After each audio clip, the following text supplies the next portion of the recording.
Bata pa lang ay malinaw na kay Robin kung ano ang tatahakin niyang landas. Habang ang ibang mga bata sa kanilang baryo ay naglalaro ng holen o nagtutumpok ng tansan, siya naman ay abala na sa pagguhit ng mga sundalo sa kanyang lumang kwaderno. Sa tuwing dumaraan ang mga sundalong nakauniforme sa kalsadang malapit sa kanilang bahay, ay napapahinto siya at napapahanga. Para sa kanya, sila ang tunay na bayani dahil sa pagiging matatag, handang magsakripisyo at may tapang na humarap sa anumang panganib. Ngunit hindi ganoon ang tingin ng kanyang ina, si Aling Lolita. Ayaw kasi ng ginang na tahakin niya ang landas na ito dahil sa panganib. Alam naman kasi ng lahat kung ano ang kinahihinatnan ng pagiging isang sundalo. May tuturing kang bayani ng bansa pero hindi rin naman sapat ang kita. At palaging nasa alanganin ng buhay. Kung minsan ay hindi na nakakauwi pa ng buhay. Mas gusto ni Aling Lolita na tahakin ng anak ang pagiging doktor o guro o kahit pag-aabuga siya. Basta wag lang pagsusundalo dahil tsak na tsak ang pagbubuwis ng buhay dito. Sa tuwing babanggitin ito ng ginang ay isa lang lagi ang tugon ni Robin. Nay, alam ko naman po na malaking tulong din sa mga tao mga sinasabi nyo. Mas gusto ko po kasi na lumaban para sa bayan. Gusto ko po talagang maging isang sundalo na may pagmamalaki hindi lang po ng ating baryo, kundi ng buong bansa natin. Sa kabilang banda ay kakaiba naman ang pananaw ng kanyang tatay na si Roy. Bagamat hindi ito buong-buo na sang-ayon sa kagustuhan ni Robin, pero tila nakikita niya ang matinding ninga sa puso ng anak. Kaya hinayaan na lang din niya sa kagustuhan nito. Ayaw ko man din katulad ng nanay mo pero hahayaan lang kita sa gusto mo anak. Alam kong hindi kita mapipigil kung yan talaga ang gusto mo. Kung ako lang talaga masusunod, sana ay maging albularyo kang tulad ko. Mataas din ang dangal nun at nakakatulong rin sa kapwa. Alam ko naman yun, Tay. Pero gusto ko po talagang maging sundalo. Salamat po sa pag-intindi niyo sa akin, Tay.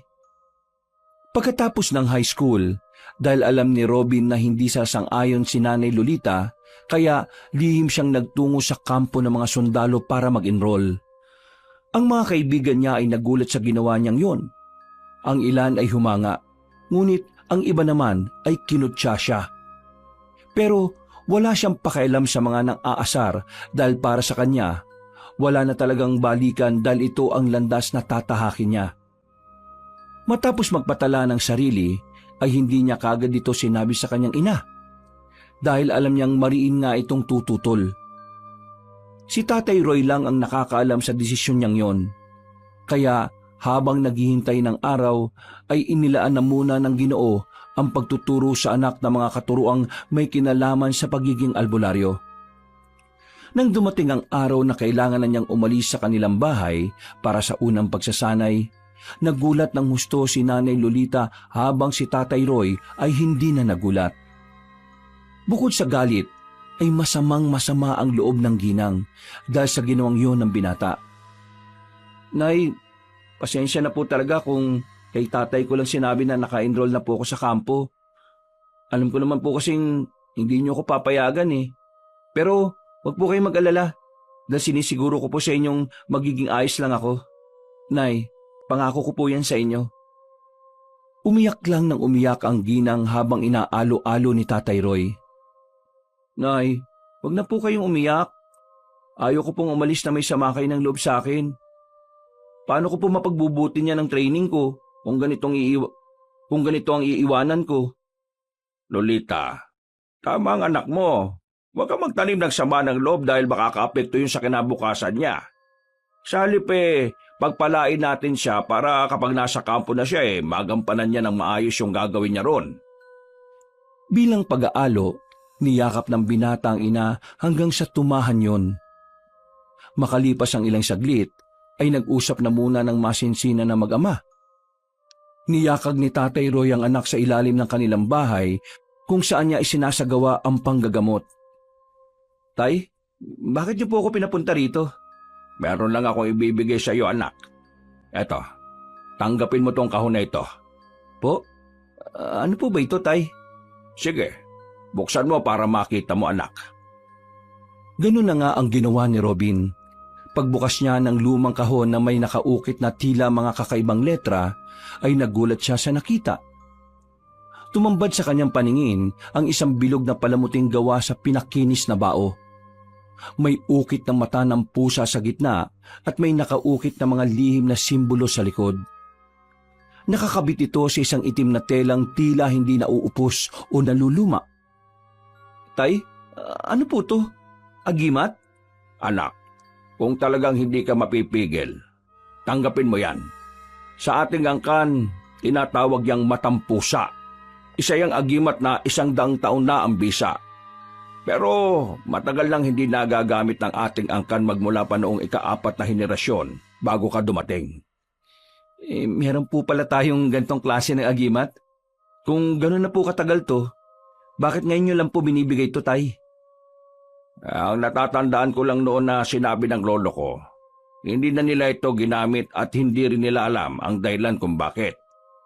Pero malaki raw ang tulong nito noon sa ating mga ninuno. Kaya sana pakaingatan mo ang pamanang yan mula sa ating mga ninuno. Sinasabing may 9 na buhay ang sinumang magsusuot nito. Kaya malaking proteksyon yan lalo na't magsusundalo ka, anak. Talaga po? Sigurado po ba handa kayong ipagkatiwala sa akin ng ganito kaimportanteng bagay na galing pa sa mga ninuno natin? Ikaw na rin naman na magmamana niyan at wala nang iba. Kaya habang nasa pagsasanay ka, mas mainam na isuot mo na at gamitin yan. Para hindi na kami mag-aalala ng husto ng nanay mo sa iyo. Paano po ba gagamitin to, Tay? Basta kung handa ka ng gamitin yan, ikwintas mo lang yan at pagsapit ng 12:00 ng hating gabi, bigkasin mo mga salitang nasa likod ng matampusa. Ayon sa mga naalala kong narinig ko noon mararamdaman mo naman ang epekto niyan. Kaya ikaw mismo ang makakaalam kung gumagana ng agimat o hindi pa. Ang may papayo ko lang sa iyo, anak, nawa katulad ng mga ninuno natin, ay ingatan mo ang paggamit niyan at maging responsable ka. Yan lang ang pinakapamanang may iwan ko sa iyo. Huwag niyo naman po kagad sabihin ng pamana, Tay. Para naman po kayong namamaalam ni. At saka, babalik pa po ako. Makikita ko po kayo ulit ni nanay kapag isa na talaga akong sundalo. Salamat, anak. At mag-iingat kang mabuti. Kayo rin po. Alagaan niyo pong mabuti ang sarili niyo. Lalo na po ang nanay. Pagkatapos magyakapan ng mag-ama, ay ibinalik na nga ni Robin ang agimat sa lumang kahon at saka itinago sa kanyang bag. Sabay-sabay muna silang nagapunan at nagpahinga. Pagsapit ng 4:00 na madaling araw ay umalis na ang binata. Eksaktong sinalubong pa siya ng pinsang si Rudy at matalik na kaibigang si Anjo. Nagja-jogging kasi ang dalawa na pabiro pa nga niyang sinabayan bago magpaalam. Best friend, insan, kapag ready na kayong sumabak, hihintayin ko kayo sa kampo ha. Tuloy niyo lang ang pag-iinsayo. At ingat kayo palagi ha. Magkita na lang tayo ulit. Nagbiyahe na nga siya papunta sa kampo kung saan ay sisimulan na niya ang unang pagsasanay patungo sa pangarap niyang pagiging isang sundalo. At mabilis na lumipas ang araw, gabi at mga linggo. Sa pagsabak ni Robin sa mabibigat na training ay nakayanan niya naman ang mga naunang pagsusulit.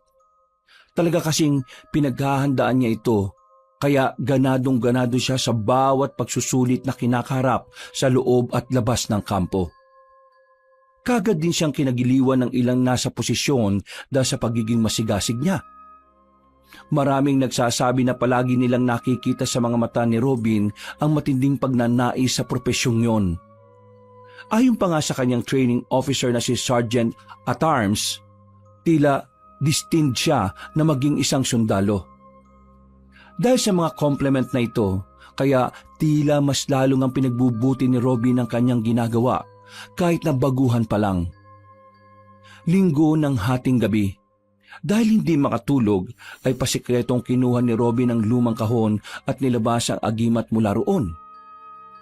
Matagal-tagal na rin mula nung matanggap ko kay tatay ito ha. Pero hindi ko pa nasusuot hanggang ngayon. Masubukan na nga. Ikinuwintas niya ang matampusa at humanap ng liwanag mula sa labas para mabasa ang nakasulat sa likod ng pendant. Matapos siyang bigkasin ng 3 ulit ang salitang hindi niya rin maintindihan, ilang saglit lang ay tila nakaramdam siya ng kakaibang init ng katawan. Napaitad siya at ang mapasigaw ay wala namang lumabas na boses sa kanyang bibig. Tila pipi ang paligid na ni kahit anong ingay sa labas ay hindi niya naririnig. Dahil dito ay bigla siyang kinumutan ng takot. Nangilabot ang katawan niya kaya napabalikwas siya ng bangon. At ganun na lang ang gulat niya dahil mula sa kanyang harapan ay may kung anong nilalang ang biglang sumulpot. Nasa 7 talampakan ito. Solidong-solido ang pangangatawan at namumula na parang nag-aapoy ang mga mata. Ang ikinagulat niya ay tila ulo na mabangis na pusa ang kanyang kaharap. Bukod doon ay amoy asupre din ito na tila galing sa kailaliman ng lupa. Ha? Sino ka? Ako ang matampusa na magbibigay sa iyo ng 9 na buhay. Subalit sa ayaw mo mano sa gusto, ang bawat buhay na ibibigay ko sa iyo ay may kapalit ding buhay. Hindi na nagawang makasagot pa ni Robin dahil sa isang iglap ay biglang bumulusok ang nasabing nilalang, papunta mismo sa agimat na hawak niya. Nang tuluyan na itong mapaloob sa matampusa, ay tila bumalik na ang lahat sa dati. Kaya nagulat na lang si Robin dahil umalingaw-ngaw na ang ingay ng gabi. At sa hindi malamang dahilan, ay napatingin na lang siya sa agimat. Hinawakan niya ito at ibabalik sana niya pero inantok na lang siya bigla hanggang sa makatulog ng mahimbing. Lunes, 4:00 na madaling araw. Kasama ng mahigit 20 bagong recruits, isinakay sila sa isang lumang truck papunta sa training ground sa kabilang bayan. Masaya ang lahat na nagtatawanan at nagkukwentuhan ng kani-kanilang dahilan kung bakit nais maging sundalo. Masaya rin si Robin habang ibinabahagi niya ang tungkol sa pagiging albularyo ni Mang Roy. Talagang ipinagmamalaki niya sa mga kapwa sundalo kung gaano kahusay ang kanyang tatay lalo na pagdating sa pagbalik ng kulam, panggagamot na nabati, na aswang at kung ano-ano pa. Habang aliw na aliw ang lahat sa pakikinig, sa gitna ng biyahe ay tila biglang nakaramdam si Robin ng kakaiba. Bigla na lang din kasing uminit ang matampusa na nakakwintas sa kanya. Dahil dito ay napahawak siya sa dibdib. Nagtaka tuloy ang mga kasama niya at napatanong kung bakit. Ha? Oh, wala. Pasensya na kung napahinto ako sa pagkukwento. Eto na nga. Ha? Naudlot na naman siya sa pagsasalita sapagkat biglang umalingaw-ngaw ang ingay ng preno ng sinasakyan nilang truck. Sinundan ito ng sigawan ng mga kapwa niya sundalo at malakas na kalabugan. Kitang-kita niya rin ang mga kasama kung paanong magpaikot-ikot ang mga katawan habang kapit na kapit. Ang huling natatandaan na lang ni Robin ay nang may mabigat na bagay na tumama sa kanyang ulo. Nagdulot ito ng matinding pagkahilo kaya halos wala na siyang maintindihan sa paligid. Puro kalabugan na lang ang namayani hanggang sa dumaus-us siya sa isang dugoang kasama. Dahil sa bilis ng pangyayari ay hindi na siya nakaiwas sa nakausling soldier knife. Direktang tumama sa kanyang puso na siyang naging dahilan kung bakit siya namatay. Makalipas ang ilang minuto ay biglang napamulagat si Robin. Hingal na hingal siya, pawis na pawis at takot na takot. Napahawak siya sa puso dahil ito ang huli niyang natatandaang nangyari. Pero nang mapalingon siya rito ay tuyo na ang dugo pero ang hiwa ng damit ay naroon pa rin. Ang labis-labis lang niyang ipinagtataka ay kung bakit tila wala siyang sugat sa bandang puso. Sa halip ay peklat na lang ang naroon na parang matagal nang nangyari. Kahit ang galos niya sa noo at iba pang katawan ay nawala na nga ring lahat. Ha? Anong nangyari? Paano ako nakaligtas? May mga tao pa ba dyan sa loob ng sasakyan? Naudlot ang pagsasalita ni Robin nang makita niya ng malinaw ang matalik na kaibigang si Anjo. Nakatayo yun sa umaapoy na sasakyan kaya nagtaka siya at nag-alala ng husto. Ha? Anjo, anong ginagawa mo rito? Umalis ka dyan, tol! Napayukod na siya nang makarinig ng pagsabog mula sa bandang kanan. Dahil doon ay nagmadali siyang gumapang palayo at nang nasa ligtas na lugar na siya, ay napatingin siya sa pinanggalingan ng pagsabog. Doon niya lang din napagtanto na nahulog pala siya sa bangin. Sumabog ang truck at nagkalat ang mga piraso nito sa paligid. Kabilang na rin dito ang walang buhay na katawan ng mga kasama niya kanina. Mangyak-ngyak siya matapos mapagtantong bukod sa kanya ay wala ng ibang natitirang buhay. At habang gulong-gulo, ay bigla na lang sumagi sa isip niya ang tungkol sa agimat. Hindi kaya itong matampusang nagligtas sa akin? Siguro nga, habang suot ko to para akong pusa na may 9 na buhay. 8 na lang ang buhay mo, Robin. Ikaw na naman? Oo, ako nga ito, Robin. Simula ngayon, habang nasa sayo ang pinagkaloob kong buhay, ay palagi mo kong makakasama. Nasasabik na akong maubos mo ang kaloob kong buhay para... Ay, kamuntikan ko ng mabuko ang sarili ko. Ha?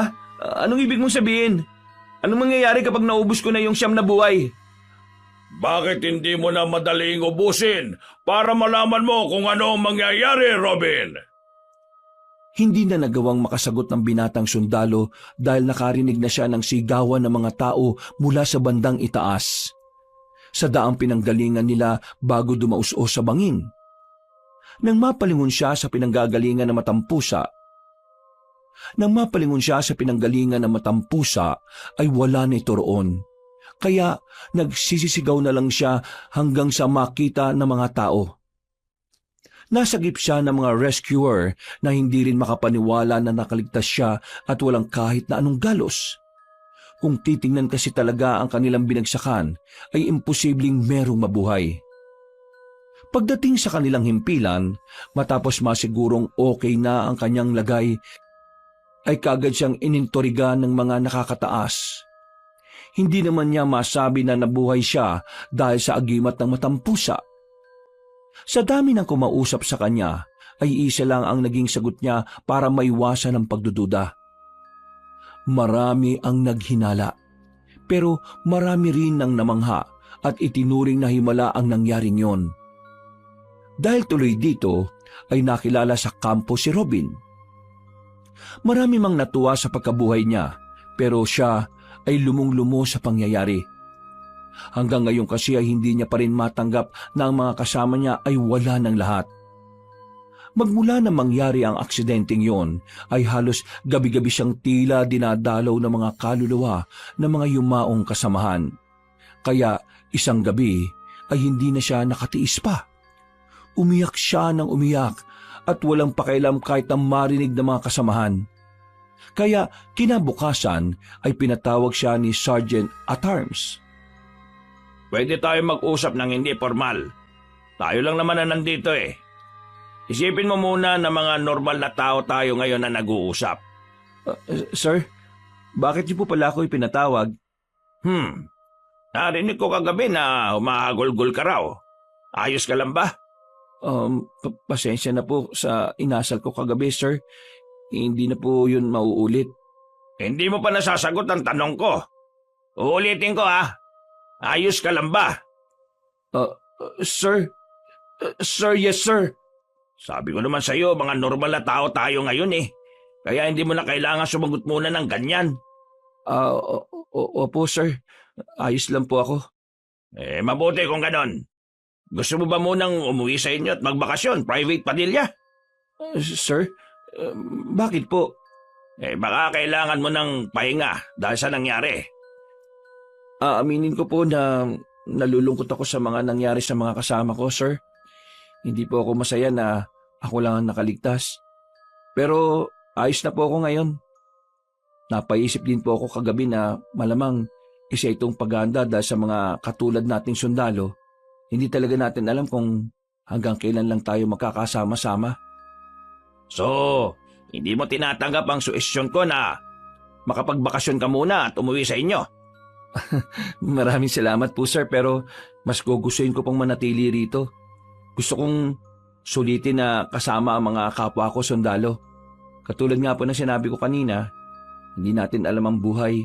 Baka kapag umuwi ako sa amin, pagbalik ko hindi ko na rin makita ang iba ko pang mga kasama. At tapusin ko po yung training bago umuwi sa amin. Natutuwa akong marinig yan sa'yo. Sigurado akong proud ang mga magulang mo sa'yo, Private Padilla. Pagkatapos ng kanilang pag-uusap ay bumalik ang sigla ng binatang sundalo. Nakijoin siya kaagad sa mga training at ilang araw pa ang lumipas. Isang masamang balita ang natanggap niya mula sa mensahe ng ama. Hindi siya makapaniwala nang malamang namatay na pala ang matalik niyang kaibigan na si Anjo matapos maaksidente sa pagmumotor.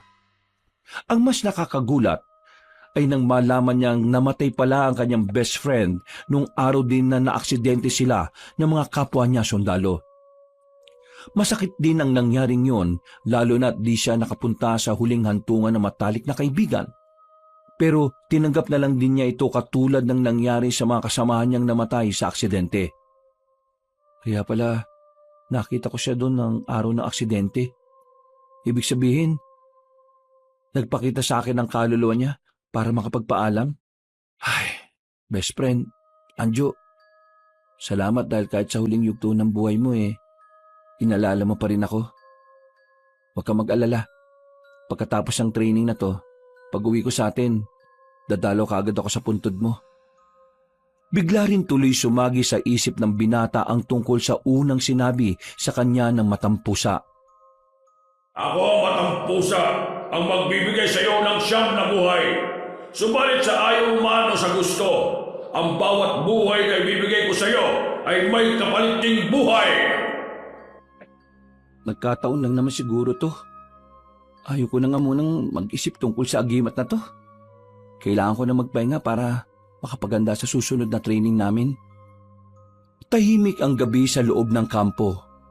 Sa malayo ay maririnig ang walang humpay na huni ng mga kuliglig at ang tila pagsipol ng hangin na tumatama sa mga puno ng nyog sa palibot ng lugar. Sa barracks, nagsisiksikan sa kanilang kama ang mga bagitong sundalo. Ang iba ay agad nakatulog mula sa pagod ng maghapong training. Ngunit may ilan pa na katulad ni Robin. Nagmumuni-muni. Ang ilan ay nagbubulungan at meron pang mahihina ang mga tawanan upang hindi makaabala sa ibang nagpapahinga. Pero si Robin, na kahit na nakahiga na, ay tila hindi pa rin mapakali. Nakapikit man ang kanyang mga mata, pero panay pa rin ang pagbalik ng mga alaala niya patungkol kay Anjo. Napabalik tanaw na lang siya sa masaya, malulungkot, at lahat ng katarantaduhan nila ng matalik na kaibigan. Kaya nauwi na lang siya sa panalangin para na rin sa katahimikan ng kanyang puso at kung sakali sa kaluluwa ng namayapang kaibigan. Lord, marami na pong nangyari ngayon na hindi maganda. Dalangin ko po na kung nasaan man ang kaluluwa ng matalik kong kaibigang si Anjo, nawa po matahimik na siya. Nawa po makamit niya rin ang hustisya at gamitin mo po siya para mabantayan ng mga mahal niya sa buhay. Isasama ko na rin po sa panalangin ng mga magulang ko. Ingatan mo po palagi si tatay at si nanay, pati na rin po ako. Ako ang bahala sa iyo. Hindi mo kailangan ng... Sa inyo ko lang po pinagkakatiwala, Panginoon, ang buhay ko at ng aking pamilya. Sa ngalan ng Diyos Ama, ng Diyos Anak, at ng Diyos Espiritu Santo. Amen. Walang iya ka! Kahit kinakabahan, ay hindi na niya pinansin ang tila bulong na pilit ipinapasok sa isip niya ng matampusa. May parte na ng isip niya na nagsasabing tanggalin ang agimat at hindi na ipagpatuloy ang paggamit nito. Pero may parte rin sa kanyang damdamin na ayaw. At mas lamang yun. Kaya para hindi na mapagod sa kakaisip, ay tinulugan na lang niya ang paglalaban ng sariling isip. Kinabukasan at sa mga sumunod pang mga araw ay naging maayos ang training. Walang naging aberya. Kaya kalmante lang din ang puso ni Robin sa kabila ng hirap at pagod ng mga pagsasanay nila. Ganun pa man, mula nang mabalitaan niya ang pagkamatay ni Anjo sa aksidente sa motor, sa tuwing pipikit siya ay nakikita niya ang ngiti ng matalik na kaibigan. Tila naririnig niya rin paminsan-minsan ang halakhak nun. Kaya may mga pagkakataong napapatigil siya. Pero hindi niya ginawang hadlang ang mga ito para mapagtagumpayan ang pagsasanay. Maigpit niyang hinawakan ng kwintas na nakasabit sa kanyang leeg. Ramdam niya ang lamig nitong parang nagyeyelong metal kahit bao lang ang materyales. At sa unang pagkakataon ay doon niya napansin na tila may sariling pintig ito. Tila ba may pusong tumitibok? Bakit ganito? Parang may buhay itong agimat. Nang muli niyang hinawakan ng matampusa, ay nawala naman ang nasabing pintig. Kaya nakahinga siya na maluwag. Sumapit ang Lunes. Maaga na silang ginising ni Sergeant at Arms. Kitang-kita sa mata ng sarhento ang pagiging matikas at pagiging istrikto. Malakas ang maangas na boses nito na parang kulog na dumadagungdong sa kanilang tulugan. Bango na! Ngayong araw ay makikilala niyo ang tunay na kaaway. Hindi bala na blanco. Dahil totoong baril at bala na ang hahawakan niyo. Kung matatakot lang kayo, uunahan ko na kayo. Umuwi na lang kayo at magtago sa saya ng mga nanay ninyo. Nagkatinginan ng mga sundalo. May halong kaba at pananabik sa kanilang mga mata. At para kay Robin, ay ito na ang sandaling magpapatunay kung karapat-dapat ba talaga siyang maging sundalo. Mabilis na lumipas ang oras. Sa firing range ay inisa-isa na nga sila. Tinuruan sila kung paano humawak ng M16, kung paano huminga bago pumutok at kung paano hindi manginig ang kamay. Mahusay at detalyado ang nagtuturo, kaya naman maraming excited na gumampan sa pagsasanay. Habang pinapanood ni Robin ang ibang mga kasama, ay tila lalong bumibilis ang tibok ng kanyang puso. Kaya mo to, Robin. Kayang-kaya mo to. Private Padilla, ikaw na susunod. Sir, yes sir! Good luck! Lumapit ang binata. Pagkahawak sa baril ay tila nanginginig ang mga kamay niya. Ngunit pinilit niyang maging matatag. Sinunod niya ang instruction ng sarhento. Huminga siya ng malalim at itinutok ang baril sa target saka kinalabit ang gatilyo. Sunod-sunod, umalingaw-ngaw ang malakas na tunog ng baril sa paligid at sa isang iglap ay tumama sa center head ang lahat ng pinakawalan niyang bala ng baril. Napapapalakpak ang mga kasama niya dahil siya pa lang ang nakagawa nito.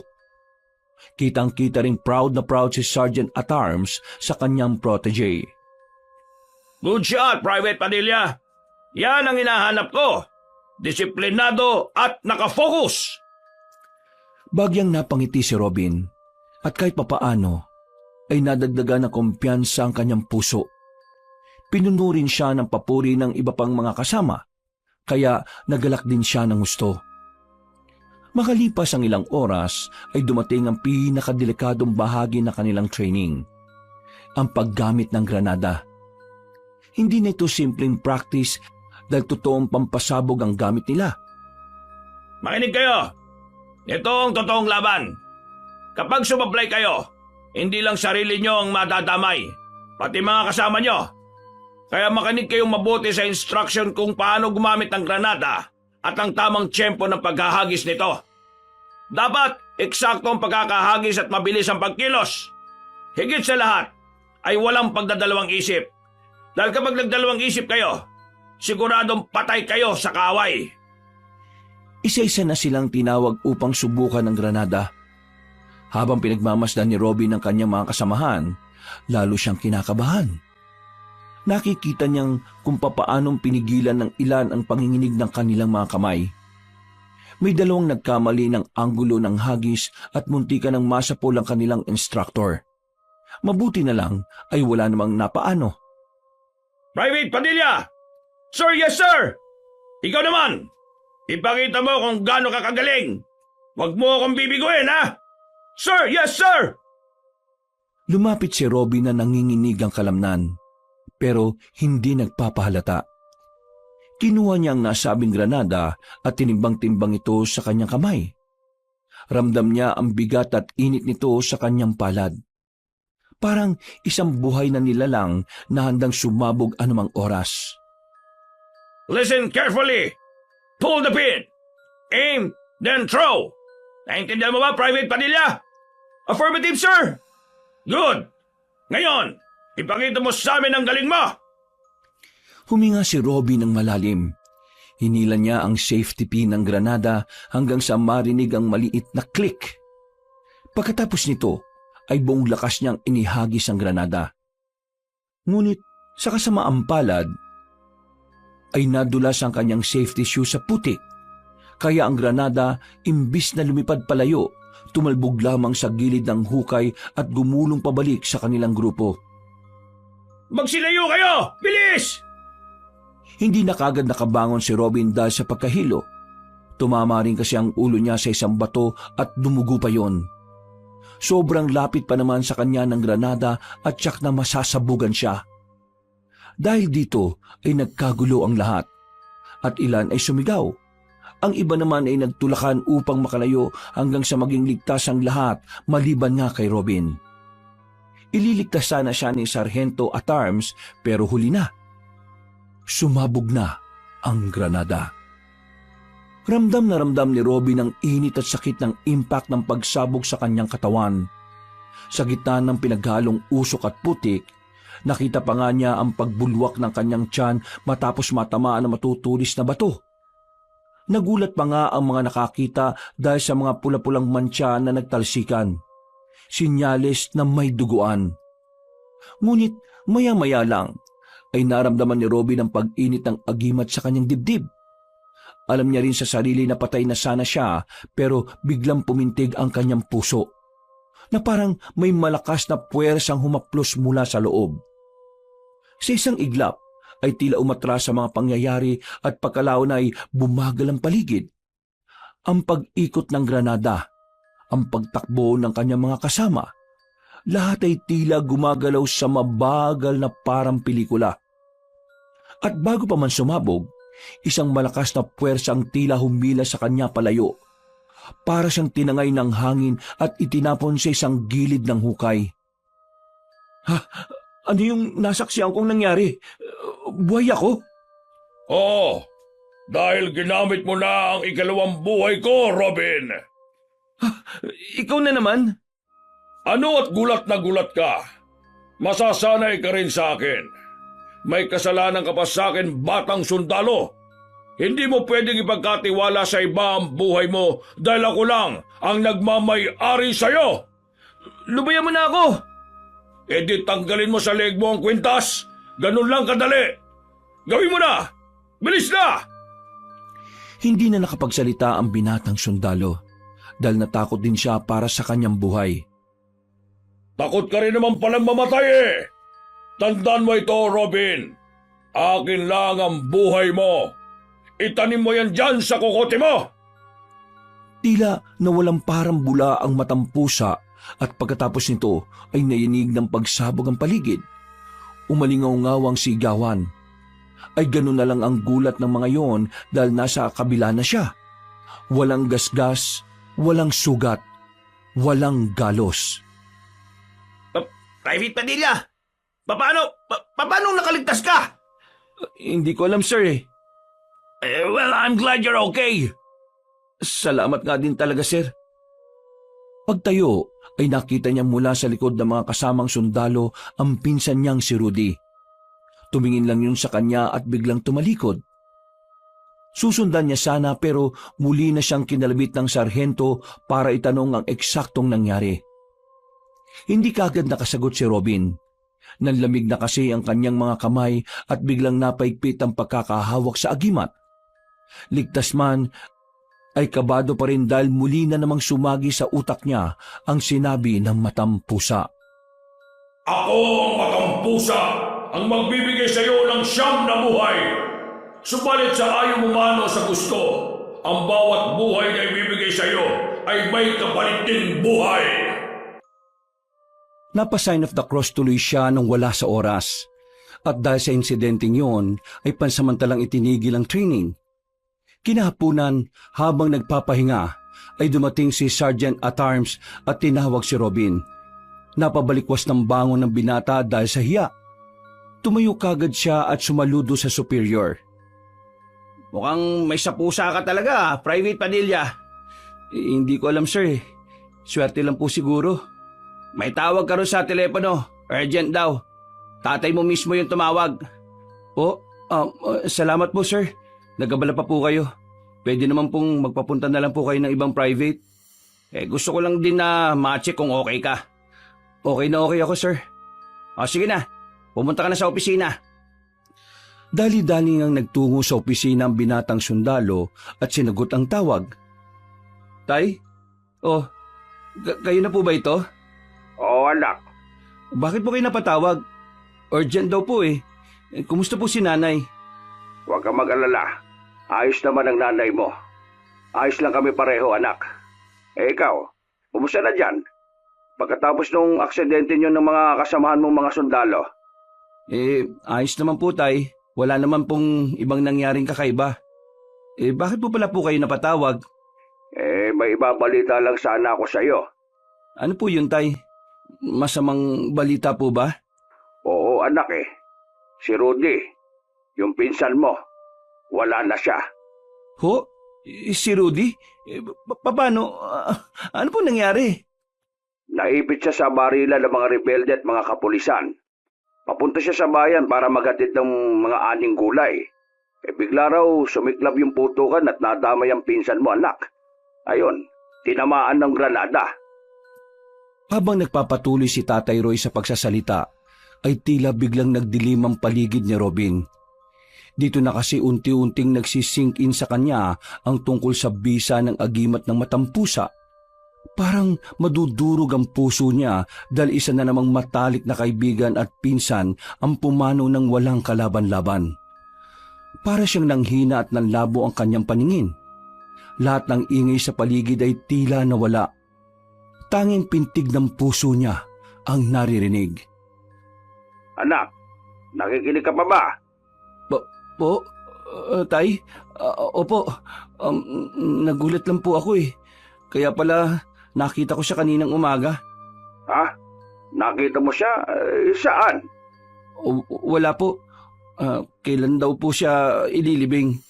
Baka po sakaling makapagpaalam ako. Huwag ka na muna mag-aksaya ng oras, anak. Mag-focus ka sa training mo dyan. Kami na ang bahala sa pinsan mo. Alam naman natin na maintindihan ka nun.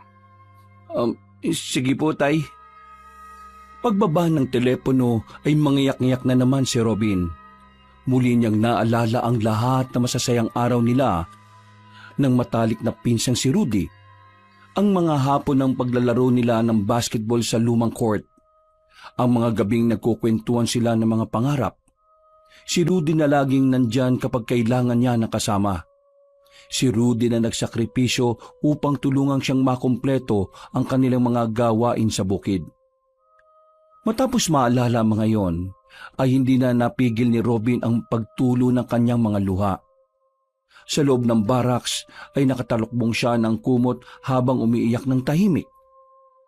Sinisisi niya ang sarili at ang paggamit ng matampusa. Kundi dahil sa paggamit nito, buhay pa sana sina Anjo at Rudy.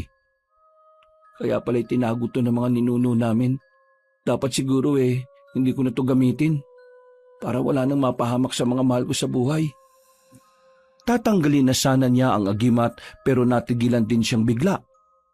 Sa kabilang banda ng isip niya, tila merong mga bulong na nag-uudyok na huwag tatanggalin ang kwintas. Ipinaisip sa kanya na paano kung may mga susunod pang aksidente. Baka tuluyan na siyang mamatay kung hindi niya gagamitin ang agimat. Dahil dito ay napakuyom siya ng mga kamay at nainis sa sarili. Duwag ka, Robin. Duwag ka. Sa mga sumunod pang araw ay tahimik lamang si Robin sa training. Walang kibo at tila nangingilag makipag-usap sa mga kasamahan. Kahit sa mga kaklose niyang sina Private Parap at Private Perty. Hinayaan na lang muna siya ng dalawa dahil alam din naman ng mga yon na meron siyang pinagdaraanan. Kinagabihan, pagkatapos ng nakakapagod nilang training, ay tinanggal niya ang kwintas at tinitigan ito. Ang matampusa sa ilalim ng liwanag ng lampara ay tila ba kumikindat sa kanya. Sa likod ay muling nabasa niya mga salitang nakaukit. Kaya napabuntong hininga siya nang maalala na naman sina Anjo at Rudy. Anjo, Rudy, patawarin niyo ako ha. Kumuha siya ng bato para sana durugin na ang agimat pero sa huli ay hindi niya ito nagawa. Muli niyang kinuha ang agimat at pumasok na sa loob ng barracks para magpahinga. At mula sa kadiliman ay tuwang-tuwa ang matampusa dahil unti-unti nang nangyayari ang kanyang nais. Hindi ko kailangang magmadali. Hindi ka rin naman makakatiis at darating din ang araw na susutin mo ulit ang agimat. Naglaho na naman parang usok ang matampusa at muling nilamo ng tahimik na gabi ang buong kampo. Sa paglipas pa ng mga araw, linggo at buwan, ay nagpatuloy na nga ang pagsasanay. At dahil nga hindi na muna isinuot ni Robin ang kwintas, kaya tila walang mga kamalasang nangyayari. Naging maganda ang performance nila ni na Private Parap at Private Perty, kaya mas lalong bumilib sa kanila si Sargento at Arms.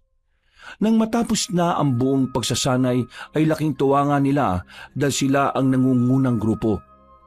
Dahil dito, maraming oportunidad ang lumapit sa kanila. Meron akong magandang balita. Gusto niyo bang ngayon ko nasabihin o pagbalik niyo na rito? Pagkatapos ng bakasyon ninyo? Para sa akin lang sir. Siguro kapag bumalik na lang kami at magre-report uli. Gusto ko po yung nasusurpresa ako Good choice, Private Padilla. At ganun na nga ang nangyari. Umuwi muna ang lahat sa kani-kanilang bahay para magbakasyon. Kaya kaagad ding nadalaw ni Robin ang puntod ng matalik na kaibigang si Anjo at ang pinsan niyang si Rudy. Naiiyak siya pero wala nang nagawa dahil nangyari na ang dapat na mangyari. At sa pagkakataong ito ay hindi niya pa rin muling isinuot ang matampusa. Hindi na lang din muna niya sinabi kay Tatay Roy at Nanay Lolita ang tungkol dito. Makalipas ang ilang linggo, pagbalik sa kampo, maswerte ang grupo dahil napili silang sumama sa isang opisyal na misyon. Ito pala ang magandang balita na sinasabi ni Sergeant At-Arms sa kanila. Ipakita niyo sa misyon niyo ngayon ang mga natutunan niyo sa pagsasanay. Kasama niyo na rin naman ako ron Kaya kapag gumawa kayo ng kapalpakan, ay lagot kayo sa akin. Sir, yes sir! Maging vigilant kayo sa paligid at maging maingat. Maaring simpleng baryo lang ang maaring pupuntahan natin. Pero punong-puno ito ng panganib. Kaya kung di nyo pa irali ng pag-iingat at tamang diskarte na natutunan ninyo, siguradong babalik kayo na nakakabaong na. Matapos marinig ang mga sinabi ng sarhento, bago sila umalis ay muling minasdan ni Robin ang matang pusa hanggang sa matempt na naman siyang suotin ito. Natakot din kasi siya sa sinabi ng superior na maaring umuwi silang nakakabaong na. Di ako pwedeng umuwi sa mga magulang ko ng ganun. Tamang kaisipan yan, Robin. Maligayang muling pagkikita. Hindi na niya pinansin ang bulong ng matampusa. Nag-ayos na lang siya ng mga gamit bilang paghahanda. Mabilis na lumipas ang oras. Tahimik ang biyahe ng tropa ni Robin patungo sa liblib na baryo ng Mindanao. Ang malamlam na liwanag ng hapon ay sumalubong sa kanilang military truck. Ang gulong nito ay dumaus-os sa maputik na daan na parang hindi pa nadaraanan ng maraming sasakyan. Ramdam ng bawat sundalong naroon ang bigat ng misyon matapos silang makita ang lugar. Ayon sa briefing, ang baryo raw na yon ay nakakaranas ng sunod-sunod na pagkakasakit ng mga residente. Isang uri ng hindi maipaliwanag na karamdaman. May ilan na ring umanong namatay at may mga ulat pa na naglalaho ang ilang bata sa gabi. Si Robin ay nakaupo sa gilid ng truck at tahimik lamang na nagmamasid. Dama niya ang tila bigat ng hanging nagpapaikot-ikot sa buong baryo. Dahil dito, ang kanang kamay niya ay mahigpit na napahawak sa agimat ng matampusa na nakasabit sa kanyang leeg. Bakit ganito ang pakiramdam ko sa lugar na ito? Parang may kakaibang enerhiya na hindi maipaliwanag. Ako lang ba nakakaramdam nito? Siguradong hindi lang rebelde ang may kagagawa ng mga hindi magandang nangyayari sa lugar na to. Kaya kailangan mag-ingat. Dahil hindi pa ganoon kaabala, kaya naglakad-lakad na muna si Robin kasama sina Private Parap at Private Perty. Iilan lamang ang mga tao sa kalsada na nakita niya at karamihan ay nakatingin sa kanila na parabang may pagtataka o pag-aalinlangan. May napansin din silang mga mata na tila nagtatago sa likod ng bintana at mga bata na kagad dinahatak ng kanilang mga magulang palayo. Parang hindi masyadong palakaibigyan ng mga tao rito no? Pansin niyo ba yung mga buddy? O baka siguro tahimik lang talaga mga tao dito at hindi sanay sa mga naka-uniforming sundalo. Pero parang imposible rin namang hindi sila sanay sa mga sundalo Kita niyo naman ang mga titig nila sa atin Hindi lang may takot, parang may halong panghusga rin. Parang may binabantayan o may iniiwasan tayo. Kaya mga buddy, katulad ng sinabi ni Sargento at Arms, maging mapagmasid tayo sa paligid natin Tumango lang ang dalawa niyang kasama at nang makakita sila ng maliit na tindahan, bumili na nga kagad sila rito at bumalik sa kanilang pansamantalang kampo. Habang abala sa pag-aayos ng kanilang pansamantalang kampo malapit sa barangay hall, napansin ni Robin ang isang dalagang nakatayo hindi kalayuan. Nakaputing duster yun na mahaba ang buhok at mapungay ang mga mata. May kakaibang lambing sa kanyang mga titig na agad umagaw ng pansin sa binata. Ngumiti rin ang dalaga nang sila ay magtama ng tingin. Dahil naman dito ay tila nakaramdam ng pakailang si Robin. Sa unang pagkakataon ay may kakaiba siyang naramdaman na hindi niya maipaliwanag.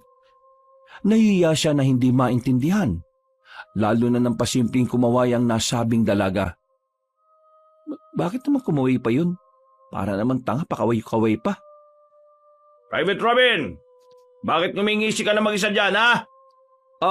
Sir, wala naman po, sir. Ayusin mo yung post mo. Para kang kinikilig na kiti-kiti. Sino ba yung pinagmamasdan mo dyan, ha? Wala, sir.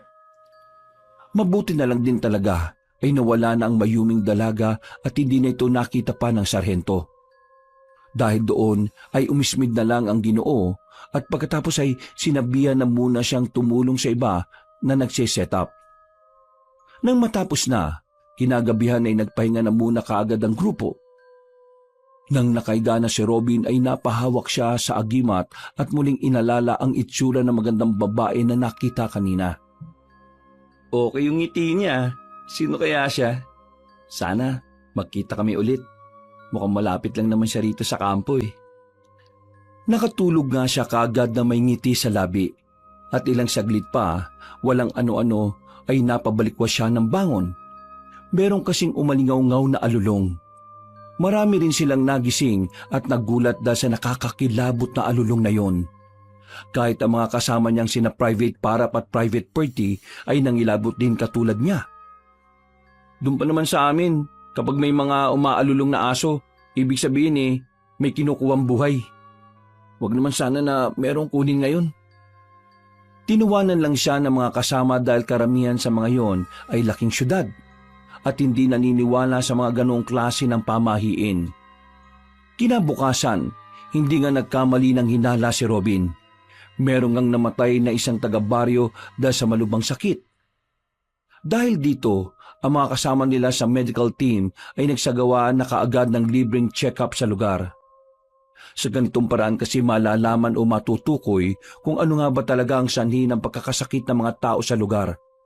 At kapag nalaman na, ay saka sila magre-request ng gamot na siyang tutulong sa mga tao. Naging maayos naman ang medical mission, Pero sa kabilang banda ng isip ni Robin ay alam niyang may bumabalot pa ring kadiliman sa buong baryo.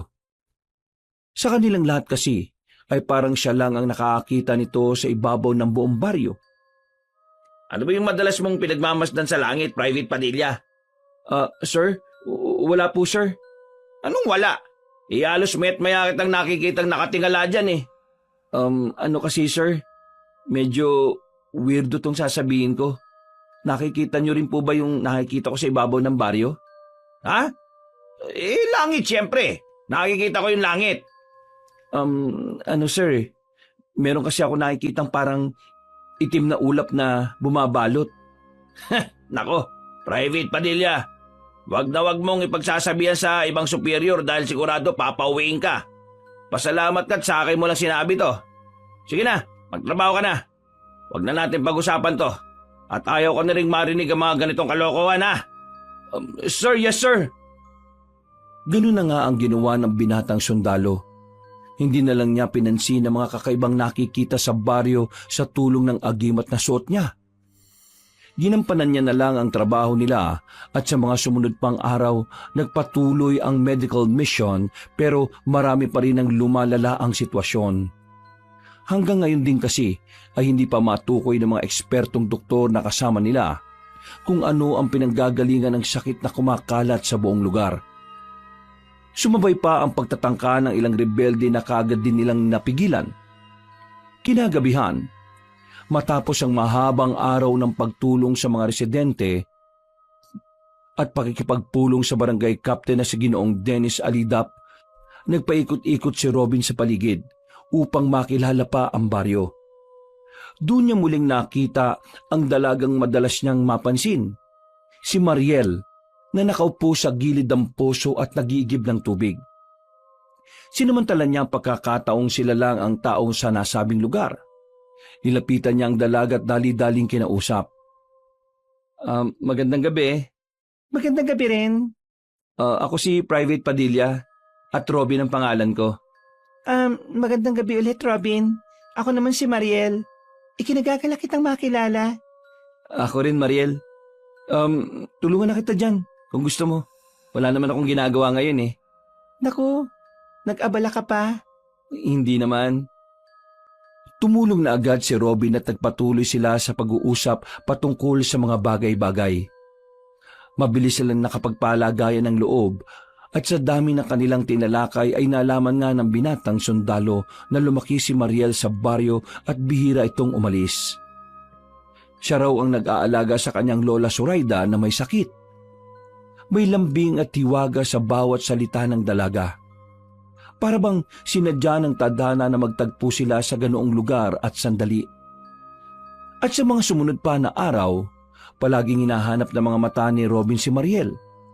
Tuwing may libreng oras ang binatang sundalo ay napapadpad siya sa poso kung saan laging naroon ng dalaga.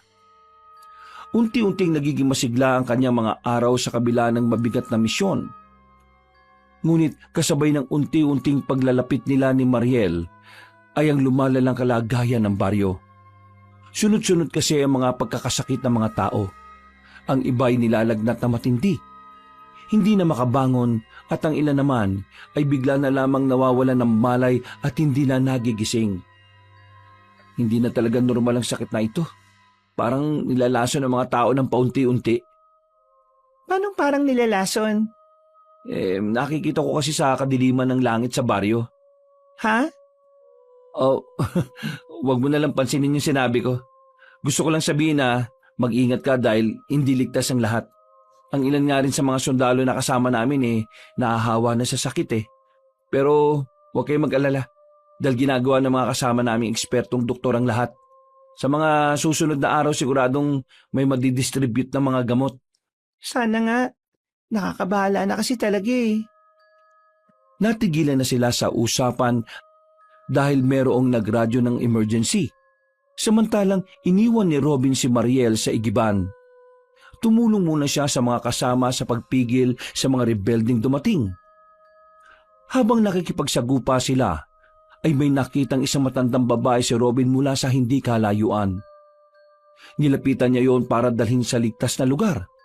Pero nang maghawak ang mga kamay nila, ay nagulat na lang siya ng tila namuti ang mga mata ng estranghera. Kasunod noon ay may kung anong tila mga pangitaing sunod-sunod na bumulusok sa kanyang utak. Mga pagsabog, malalaking apoy at mga nakakatakot na nilalang ang sumambulat sa kanya. Sa huli, bago siya bumalik sa ulirat, ay nakita pa niya ang matang pusa na matalim na nakatingin sa kanya. Tuwang-tuwa ito na abot tenga ang saya. Kaganyang tinanggal ang kamay sa matandang babae na nagulat din matapos siyang makita. Tila pareho kasi sila ng naging pangitain. Ano po ang nangyari? Sumpa! Manang, kalma lang po ah. Huwag po muna kayong pumiglas. Dadaling ko po kayo sa ligtas na lugar. Baka po mapano po kayo sa mga rebelde. Bitiwan mo ako! Sumpa! Wala nang nagawa si Robin, kundi hayaang tumakbo ang matandang babae. Mabuti na lang ay naalalayan yun ni na Private Parap at Private Perty na napunta na kaagad sa ligtas na lugar. Nang mataboy na ang mga rebelde ay muling kumalma ang paligid. Nag-iwan muna ng mga sundalo sa bahaging yon ng baryo para mapanatili ang kaligtasan ng nakararami. Pagbalik sa kampo ay hindi naman mapakali si Robin. Napahawak siya sa matampusa habang iniisip-isip pa rin ang pagtatagpo nila ng matandang babae. Ano ba yung nangyari kanina? Nakakita ba ako ng pangitain? Sino kaya yung matandang yun? Bakit siya takot na takot sa akin? Tinawag pa akong sumpa. Naknanto ko oh.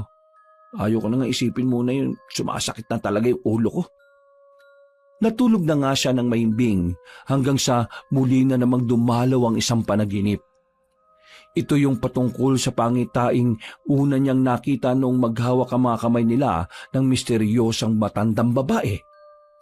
Kinabukasan ay 2 sundalo na naman ang biglang nagkasakit. Malakas ang kanilang katawan, sanay sa hirap pero tila biglang nanlumo at nangisay, na parabang pinahina ng isang hindi maipaliwanag na puwersa. Dahil dito ay naalarma na ang mga nasa kampo pero sinikap naman ng mga doktor na gawin ang kanilang makakaya. Mas naging mapagbantay din ng mga sundalo dahil sa mas tumitinding bantahan ng mga rebelde. Pasado 10:00 ng gabi, magkakasamang nakapose na Robin, Private Parap at Private Perry. Tahimik ang paligid nang meron silang mapansin na kakaibang nilalang mula sa kalangitan. Nung una ay inakala pa nilang isa lang itong malaking ibon.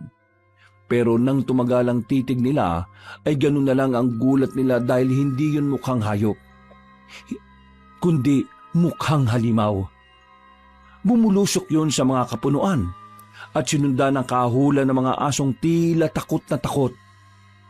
Mga buddy! Sinong sasama sa akin? Puntaan natin, dali! Walang sumang-ayon kina Private Parap at Private Perty, kaya napaismid na lang si Robin at mag-isang tinungo ang pinuntahan ng hindi nakilalang nilalang. Nang nasa kapunuan na siya, ay nakarinig siya ng nakakakilabot na ungol ng hayop. Naging alerto siya habang iginagala ang flashlight sa madilim na kapunuan. Hindi kaya aswang yung nakita namin kanina? Ano ba namang klaseng baryo to?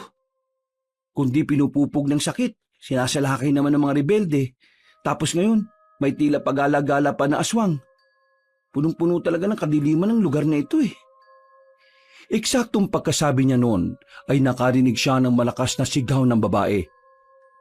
Pamilyar siya sa boses noon, kaya dali-dali siyang tumakbo mula sa kinaroroonan ng tinig. Tulong! Tulong! Nandyan na ako!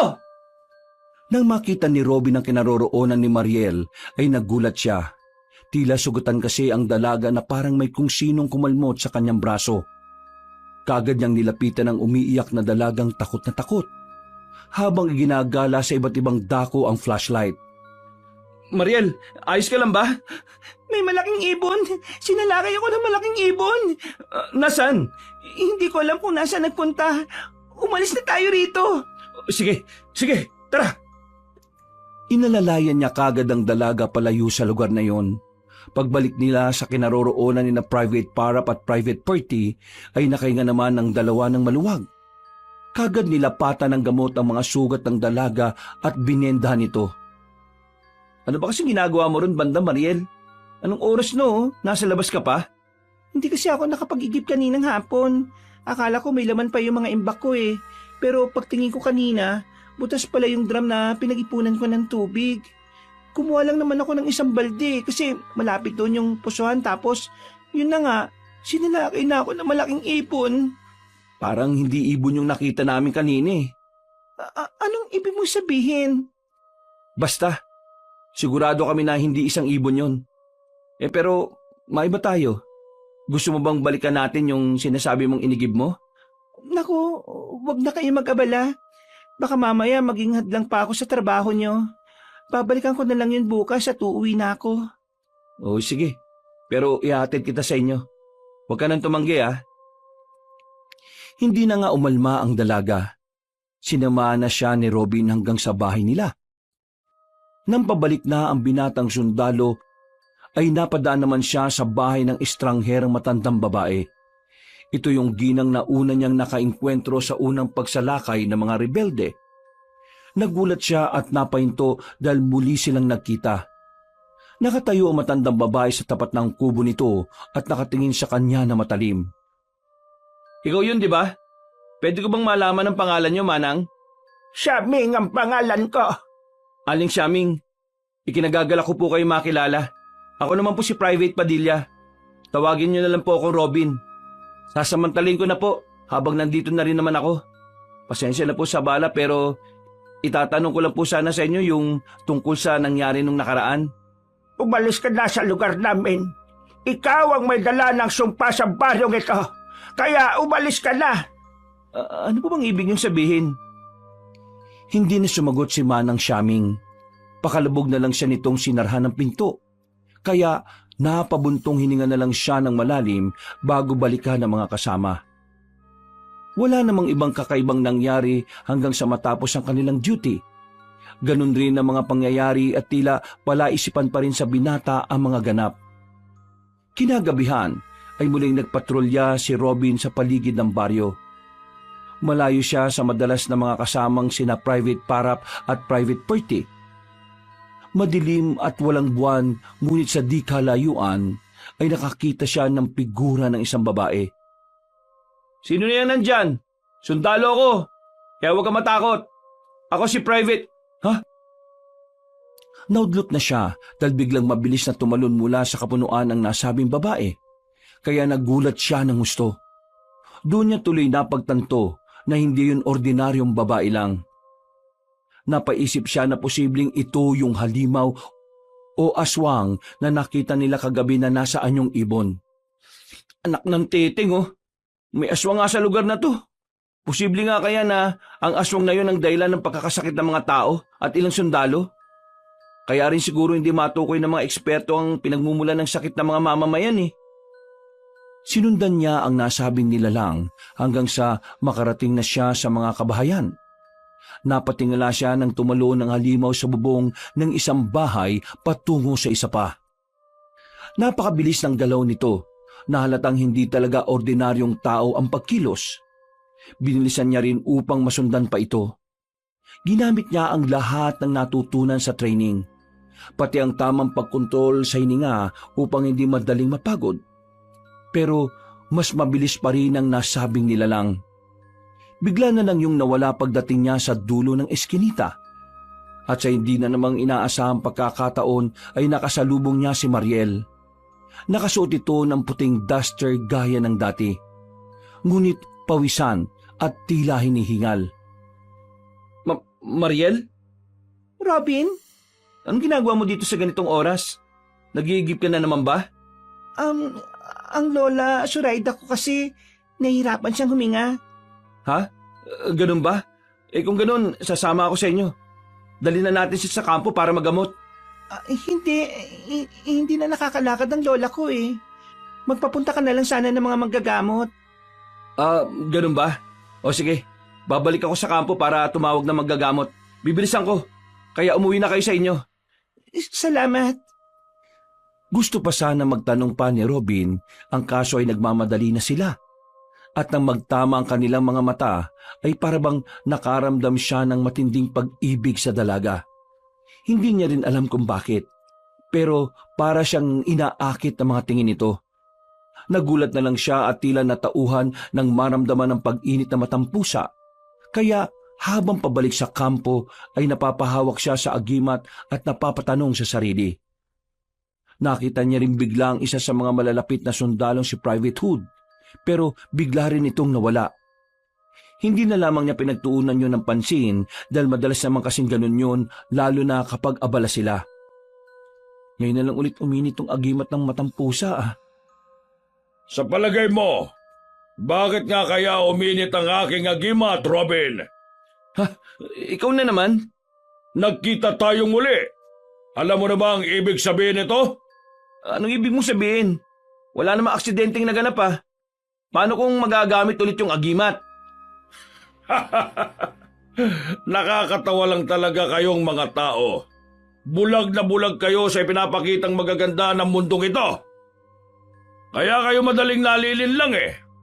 Pero hindi ako makikialam sa pagkakataong ito. Hahayaan kitang matuklasan mo mismo kung paano mong nagamit ang ikatlong buhay na matampusa. Tandaan mong mabuti na 6 na lang ang natitira mong buhay, Robin. At kung sa tingin mo ay matagal mo pa itong magagamit, dun ka nagkakamali. Naglaho na nga na parang bula ang matampusa, kaya nagdire-diretso na si Robin hanggang sa makarating sa kampo. Ipinaalam niya kaagad ang balita upang ipadala rin kaagad ang isa sa military doctor na si Officer Castello. Pagdating nila sa bahay ni Mariel at Lola Zoraida, ay huli na ang lahat. Wala nang buhay matandang babae habang ang dalaga naman ay humahagulgol sa pag-iyak. Dahil dito ay inalo-alo na lang ni Robin ang dalaga na yumakap pa sa kanya. Makalipas ang 2 araw, muling nagtagpo ang landas ni Manang Siyaming at Robin. Hindi kasi naka-duty ang binata at plano sana niyang maligo sa may ilog. Naabutan nila roon na matandang babae na katatapos lang maglaba. Dahil dito ay lumapit siya at akma sanang tutulungan ng matandang babae pero umiwas yon. Hindi ko kailangan ng tulong mo. Salot ka rito sa baryo namin kaya umalis ka na. Manang naman po. Nagkakahawang gawa na nga po eh. Huwag niyo naman po akong sabihan ng salot. Salot ka naman talaga eh. Tapatin niyo nga po ako. Galit ba kayo sa akin, Manang Siyaming? Kung may galit po kayo, sabihin niyo po at ipaliwanag niyo sa akin ang pinaghuhugutan ninyo. Para kung sakali po ako nang iiwas sa tuwing magtatagpo ang landas natin. Tumingin lang ng matalim ang matandang babae habang sina Private Parap at Private Perty ay napapangiti-ngiti lang. Kitang-kita kasi nila na tila napipikon na nga si Robin. Hindi nga nagsalita si Manang Siyaming. Naglakad na lang yun dala ang kanyang labahan. Subalit, nagdulas siya at napaiktad. Mabuti na lang ay mabilis na nakaaksyon si Robin at nasalo siya. Nang maghawak ang kanilang mga kamay, ay bigla na namang namuti ang mga mata ni Manang Siyaming. Ang binatang sundalo naman ay tila binulusok ang napakaraming impormasyon ng isipan. Nagulat na lang si Robin nang bigla siyang mapunta sa nakalipas kung saan sinasabi ni Mariela nang hihingalo ang Lola Zoraida niya. Maya-maya pa ay nakita niyang bumalik ang dalaga sa bahay nila. Sumunod siyang papasok sa loob kaya nakita niya na tumungo yun sa kwarto ng matandang babae. At pagpunta niya sa pintuan ng nasabing silid, ganun na lang ang gulat niya sa nakita. Nahihimbing ang tulog ni Lola Zoraida at hindi naman naghihingalo katulad ng sinabi noon ni Mariel. At ang mas nakakabigla ay ang ginawa ng dalaga. Kitang-kita ng 2 mga mata ni Robin kung paanong takpan ng una ni Mariel ang mukha ng sariling lola. Nanlaban na matandang babae hanggang sa tuluyan na itong manghina at mawala ng buhay. Pagkalaon ay sumilay ang ngiting nakakaloko mula sa mukha ng dalaga. Maya-maya'y umakto ng naiiyak. Natapos na ang mga pangitain nang tanggalin ni Manang Siyaming ang kamay niya. Nagkatinginan pa sila at matagal na tila nag-usap ang mga mata. Nakita niyo rin po ba yun, Manang? Diyos ka pa! Totoo po ba yun? Hindi ko alam. Bumitaw ang matandang babae at dali-daling umalis sa lugar na yon. Naiwan namang nagtataka sina Private Parap at Private Perty, habang si Robin ay hindi pa rin makapaniwala sa pangitaing nakita. Habang naliligo tuloy siya sa ilog, ay tila hindi na siya mapakali. Panay-panay na pumapasok sa isip niya ang tungkol sa nakitang pangitain. Hindi niya talaga lubos akalain na makakagawa ng ganong krimen si Mariel. Nagrema ito sa utak niya na parang sirang plaka na paulit-ulit niyang nakikita. Maraming tanong ang namuo sa kanyang puso at mga tagpong unti-unti niyang napagtatagni-tagni. Totoo ba yung nakita ko? Kung totoo yun, ibig sabihin, pinatay niya ang sarili niyang lola? Isang krimen ang ginawa niyang yun. Paano niya magagawa yun sa sarili niyang lola? Naguguluhan ako. Ay nako! Kayo, mga buddy, nag-iisip-isip ako rito eh. Inawanan lang siya ni na Private Parap at Private Perty at pagkatapos ay nagkulitan na silang tatlo sa pagligo sa ilog. Pagsapit ng hapon, nang pabalik na sila sa kampo, ay napadaan muna si Robin sa bahay ni na Manang Siaming. May gusto kasi siyang kumpirmahin sa matandang babae. Hindi kasi talaga siya mapakali gawa ng paulit-ulit na tumatakbo sa utak niya ang nakitang pangitain. Eksakto na naabutan niya ang matandang babae na nagpapausok at nagwawalis. Hindi na siya nagpaalam. Pumasok na kaagad siya sa bakuran at lumapit sa kinaroroonan nun. Ganyan ba ang katuruan sa inyong mga taga-syudad? Basta-basta lang kayo papasok sa bakuran ng may bakuran? Pasensya na po, Manang. Probinsyano rin po ako. Gusto ko lang pong malaman ng totoo. Paano pong nangyari yun na sa tuwing nagdidikit tayo, parang nagkakaroon ng isang pangitain? Hindi ko rin alam. Totoo po ba yung mga nakita ko kanina? Alam ko pong nakita nyo rin yun, Manang. Pakiusap po. Sabihin niyo po sa akin ang totoo. Anak po ako ng isang albularyo kaya kung ano man pong patungkol sa kababalagan ng sasabihin nyo, paniniwalaan ko. Totoo ba ang sinasabi mo? Opo, isa pong mabuting albularyo ang tatay ko. Tumutulong po siya sa mga kalugar namin. Kung totoo ang sinasabi mo, bakit ka nangangalaga ng isang sumpa? Sumpa? Yang kwintas na susuot mo, may malakas na sumpang nakapaloob dyan. Ramdam na ramdam ko kahit gaano kakalayo. At ngayong nasa malapit ka, mas lalong umaalingasaw ang sumpang hatid niyan. Hindi mo ba nararamdaman yon? Ito pong matampusa, isa po tong agimat na pinagkaloob ng mga ninuno namin. Doon tayo sa loob ng bahay ko mag-usap. Tara! Nagmamadali na nga sila sa pagpasok sa loob at doon ipinagpatuloy ang seryosong usapan. Nagulat si Robin nang makita ang loob ng maliit na bahay na matandang babae. Puno yun ng mga halamang gamot na nakalagay sa garapon. At meron ding iba na tuyong dahon na nakakalat lang at nakasampay sa kung saan-saan. Galing ako sa lahi ng mga babaylan. Pero aaminin kong hindi ako ganon kahusay dahil hindi ko naman talaga minana ang galing ng mga ninunot magulang ko. Nagsimula lang ako mag-ipon ng mga halamang gamot nung nakaraang taon. At ngayon, pinipilit kong tuklasin ang lunas sa lumalalang sakit dito sa baryo. Kaya po pala. Kung itatanong mo ulit kung paano nangyari ang tungkol sa pangitain, hindi ko rin alam ang sagot, iho. Ngayon lang din nangyari sa akin ito sa tuwing magdidikit tayo at may pangitaing lumalabas. Kaya nga po, may tanong po ako. Paano nyo nasabing sumpa ang tungkol dito sa agimat? Noong unang beses tayong nagkita, bigla akong nagkaroon ng pangitain tungkol sa sinasabi mong agimat. Delikado ang kwintas na yan dahil marami nang ang kinuhang buhay ng mga inosente. Hindi ba't sinabi mo na matagal na panahon na yang nasa pangangalaga ng angkan ninyo? Opo, ang sabi ng tatay ko, bago niya ibigay sa akin nung pumasok ako sa pagsusundalo, matagal na panahon daw na hindi ginamit ng mga ninuno namin itong agimat. Hindi niya rin daw alam kung bakit. Pero pinagamit niya pa rin sa'yo. Hangal na albularyo. Hindi niya ba naisip ang matinding kapalit ng sumpang hatid niyan? Paano po matitigil ang sumpa? Huwag mo nang gamitin ang kwintas. Yun lang ang nakikita kong solusyon. Ibalik mo na ito kung saan may ito nakatago. Hindi na muna umimik si Robin. Inilabas niya lang ang matampus at pinagmasdan. Matagal niya tong tinitigan bago muling bumalik kay Manang Siaming. Pag-iisipan ko po yung tungkol sa sinabi niyo. Meron pa po akong isang tanong. Yung nakita natin ginawa ni Mariel, posible po kayang... Isa lang ang sagot para malaman natin ang totoo. Kailangan mo siyang kumprontahin. Matagal na ako sa baryong ito at halos dito na ako lumaki tumanda. Nung nakarang taon ko lang nakita ang babaeng tinatawag mong Mariel at hindi talaga ako makalapit sa taong yan.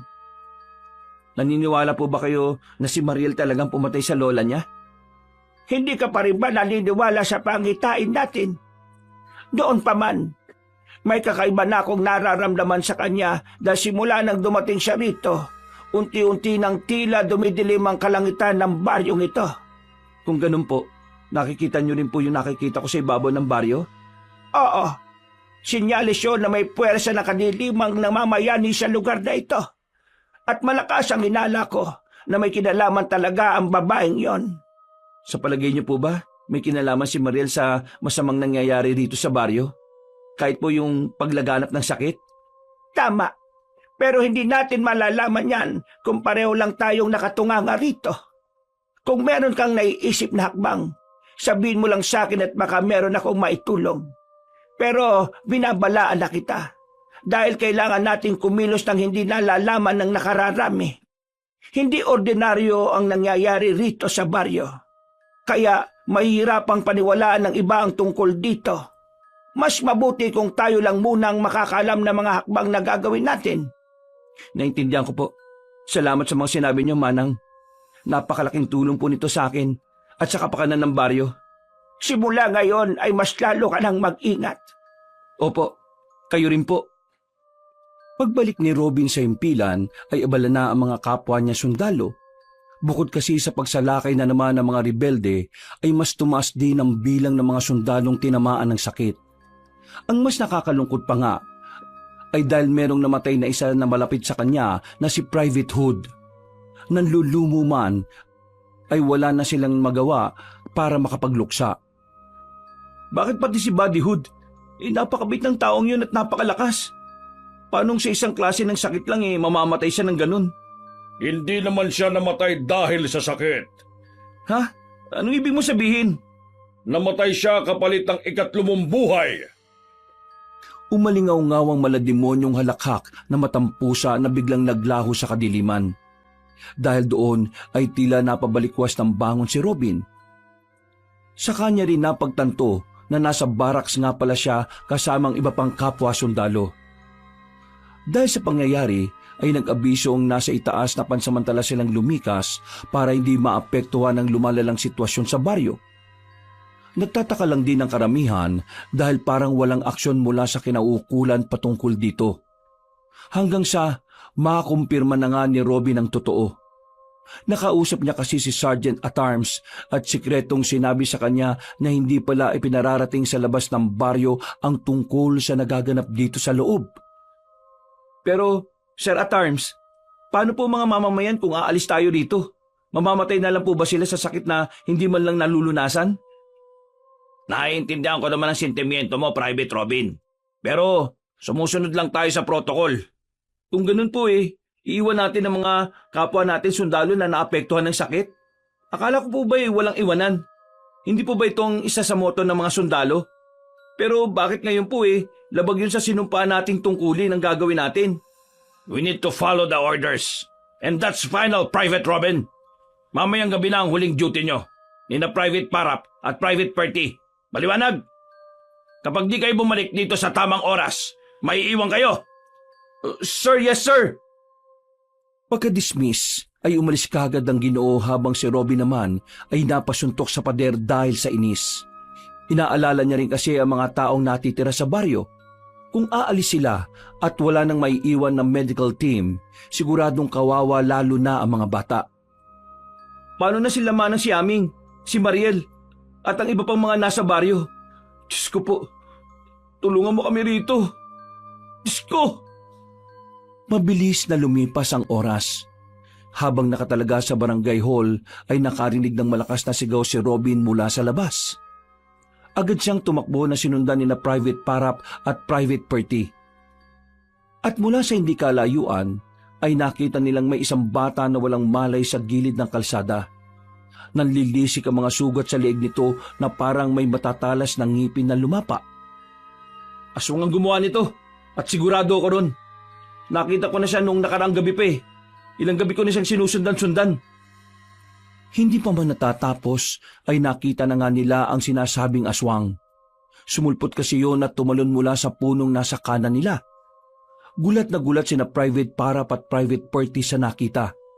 Ito kasi ang unang pagkakataon nilang makakita ng nakakatakot na nilalang. Malapaniki ang itsura, nakausli ang matutulis na tenga, matalim ang namumulang mga mata at nakausli ang matatalim na mga ngipin. Lubog ang ilong at ang dila ay mahabang napakanipis. Nangingintab ang katawan nito sa pagkaitim na parang nilangisan at ang pakpak ay parang isang napakalaking ibon. Dala na matinding pagkagulat ay walang ano-ano'y nakalabit ni Private Parap ang gatilyo ng kanyang baril. Umalingaw-ngaw yon sa kadiliman ng gabi na umabot hanggang sa kampo. Marami ang naalarma pero ang aswang ay galit na silang inangilan bago tumalon palayo. Sinundan naman yon ni Robin at Parap. Samantalang si Perty ay naiwan dahil dinala niya ang batang sugatan sa barangay hall. Ilang saglit pa ay namalayan na lang ng 2 sundalo na dinala sila ng aswang sa kakahuyan na nasa pusuhan. Natagpuan nila roon si Mariel na nakatingala sa buwan na ngayon ay bilog na bilog. Mariel, Bilog na bilog ang buwan, ano? umuwi ka na sa bahay niyo. May nakita kaming aswang. Natigilan na si Robin matapos mapagtanto na puno ng mantsa ng dugo ang damit ni Mariel. At nanlaki mga mata niya nang maalala ang napag-usapan nila ni Manang Shaming nung nakaraang hapon. Kung ganun eh, totoo nga. Isa kang aswang. Napangiting lumingon ng dalaga at sa unang pagkakataon ay hindi na nito itinago ang totoong anyo. Isang mabangis na aswang na nagkukubli sa mukha ng isang magandang babae. Kagad inihanda ni na Robin at Parap ang kanilang mga baril at itinutok sa dalagang ngumiti lang sa kanila. Ngunit hindi yun ang ngiting nagpakilig sa kanya dati. Isa yung nakakatakot ng ngisi. Hindi lang ako isang aswang. Ako rin ang dahilan ng pagkakasakit sa baryong ito. Bakit mo yung ginagawa? Bakit mo sila binibigyan ng mga sakit? Hindi ko naman sila gusto bigyan ng sakit, Robin eh. Gusto ko sila maging katulad ko. Niyayanggaw ko sila. Pero pinipigilan ako ni Lola Zoraida at siya ang pumapatay sa mga taong niyayanggaw ko dahil ayaw niyang lumaganap ang lahi namin. Ngayong wala na siya, magagawa ko ng gusto ko. Magiging baryo na ito ng aswang. Kaya sana, wag mo na akong kalabanin. Sumama ka na lang sa akin. Ikaw ang magiging katuwang ko at magsasama na tayo habang buhay. Pasensya na pero hindi kita papayagan sa gusto mong gawin. Kung ganon, kakalabanin mo rin pala ako. Sige, kung yan ang gusto mo, papatay na lang kita at yayang gawin katulad ng iba. Isang matinding sagupaan ang sumiklab. Mabilis ang galaw ni Mariel na tila anino na lumilipad sa hangin. Lumundag siya kay Robin na agad namang nakaiwas at nagpaputok ng baril. Ngunit tila hindi tinatablan ng bala ang katawan ng dalaga. Si Private Parap naman ang sumunod na sumugod. Nagpaputok din siya ng baril at nang tumamas tagiliran ng dalagang aswang ay umangil yun sa galit. Patay ko kayong dalawa! Mabilis na bumulusok ang aswang pero hindi na to nakaporma nang dumating si Private Perty. Nagpaulan din siya ng bala at sapul na sapul ang dalagang aswang. Nagpatuloy ang kanilang labanan. 3 sundalo laban sa isang aswang. Dumadagundong ang bawat putok. Pumapaimbulog ang bawat talon ni Mariel. At sa huli, gamit ang matalim na kutsilyo at gabay ng agimat, natuluyan ni Robin na saksakin sa dibdib ang dalaga. Napahiyaw si Mariel ng malakas bago tuluyang nagliyab ang kanyang katawan. Nawala lang siya kaya hindi nila alam kung natupok ba ng apoy ang dalaga o nakaligtas. Hingal na hingal si Robin habang nakatayo siya sa gitna ng dilim. Hawak ang kutsilyo at ang agimat na kumikisla pa. Sina Private Parap at Perty naman ay nasa likuran lang niya habang umaantabay. Tapos na ba? Napatay na ba natin siya? Napakibit balikat lang ang kasama niyang mga sundalo na hindi rin alam kung anong isasagot. At habang nasa ganon silang posisyon, ay biglang tumunog ang radyo nila. Narinig nila ang boses ni Sergeant at Arms kaya naging alerto sila. All units, we need backup. Biglang nag-hysterical ang mga sundalong naapektuhan ng sakit. Nagwawala sila at ilan sa mga medical unit natin ang nasaktan. May mga kinagat sila sa leeg. Naloko na. Ito ni sinasabi ni Mariel na niyanggaw niya. Tara na mga kasama, magmadali tayong bumalik sa kampo para tumulong sa kanila. Walang inaksayang oras sina Robin, Parap at Perty. Nagmadali sila para makabalik sa kampo pero natigilan lang din dahil dumating si Manang Siaming. Robin, at kayo mga sundalo, tulungan niyo ako. Nakikita niyo na meron akong dalang bayong, nakatunganga lang kayo dyan. Pasensya na po, Manang. Ano po ba itong mga dala ninyo? Naramdaman kong may kakaibang nangyayari sa paligid. Kaya nilabas ko na to at nakita ko kayong kasagupang aswang. Hindi niyo pa napatay si Mariel. Ramdam ko pa rin ang madilim niyang puwersa at kung titingnan ng langit, hindi pa rin nawawala ang kadilimang bumabalot sa buong baryo. Ano nga po yung mga nasa bayong? Mga halamang gamot na makakatulong sa atin para sagipin ang mga taong ginawa ng masama ni Mariel. Natapos ko na rin sa wakas, pero hindi ko pa nasusubukan ito. Ngayon pa lang natin malalaman kung mabisa o hindi. Kung ganun po pala pakikipagsapalaran pa rin ang gagawin natin, Manang. Mas ayos nang subukan natin kesa wala tayong gawin, hindi ba? Nagkatinginan lang ang tatlong sundalo at pagharap nila uli sa matandang babae, ay saka sila napatango. O ano na? Tutunga nga lang talaga kayo dyan at hindi niyo ako tutulungan? Pasensya na po. Binitbit na nga lang ng tatlong binata ang laman ng bayong. Ang ilan sa mga laman nito ay pinagamit at pinatago na sa kanila para gawing sandata.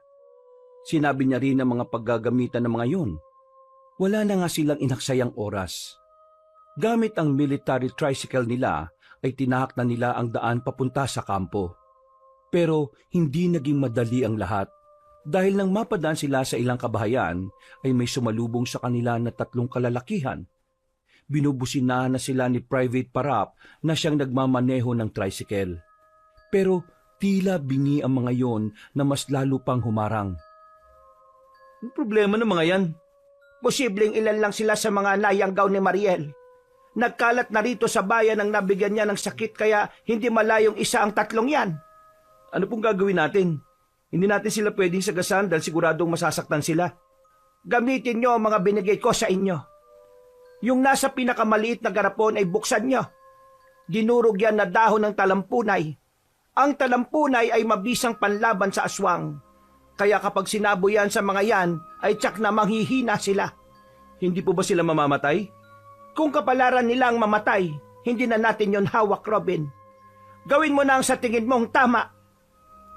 Natigilan na sila dahil tumalo na ang isa sa tatlong nakaharang.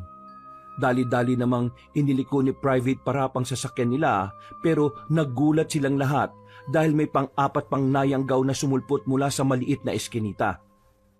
Dahil dito ay kamuntikan na silang masemplang. Mabuti na lang talaga ay mahusay si Private Parap pagdating sa pagmamaneho. Naipreno niya kaagad ang military tricycle at si Private Perty naman ang gumawa ng sunod na hakbang. Binuksan niya kaagad ang laman ng nasabing garapon. Kumuha siya ng dinurog na talampunay at tinagi sa muka ng bagong sulpot na nayanggaw. Nagumiyaw yon hanggang sa mapahandusay sa sahig at nalumpasay na parang bulating binudbura ng asin.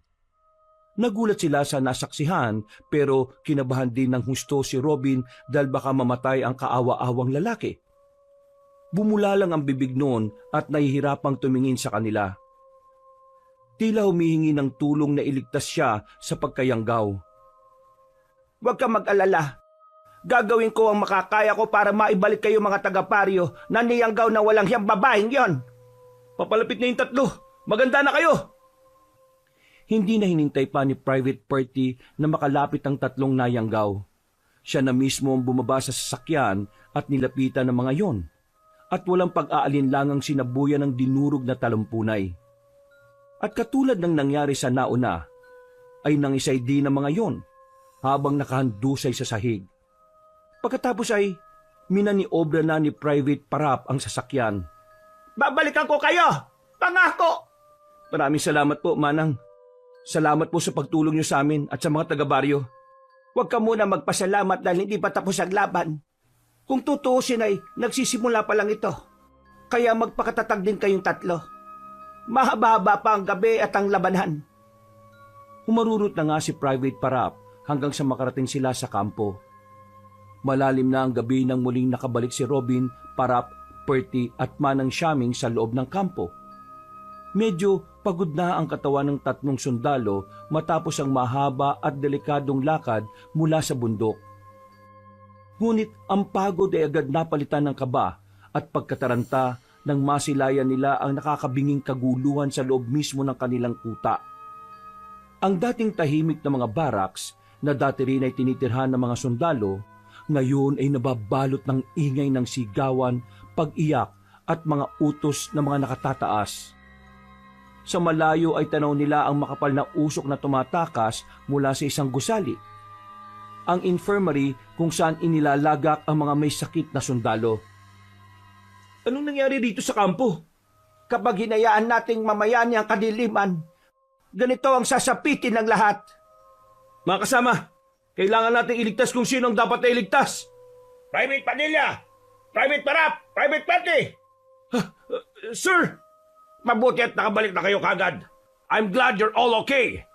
Dahil nagkakagulo ngayon, katulad ng na-report na kanina sa Radio 1. Ano pong order niyo, sir? Sumunod lang kayo sa akin. At magre-rescue tayo sa mga naapektuhan sa infirmary. Madali kayo! Sir, yes sir! Pagkatapos ng pag-uusap, ay nagmadali na sina Sargento at Arms at Robin na tumakbo patungo sa pinagmumula ng kaguluhan.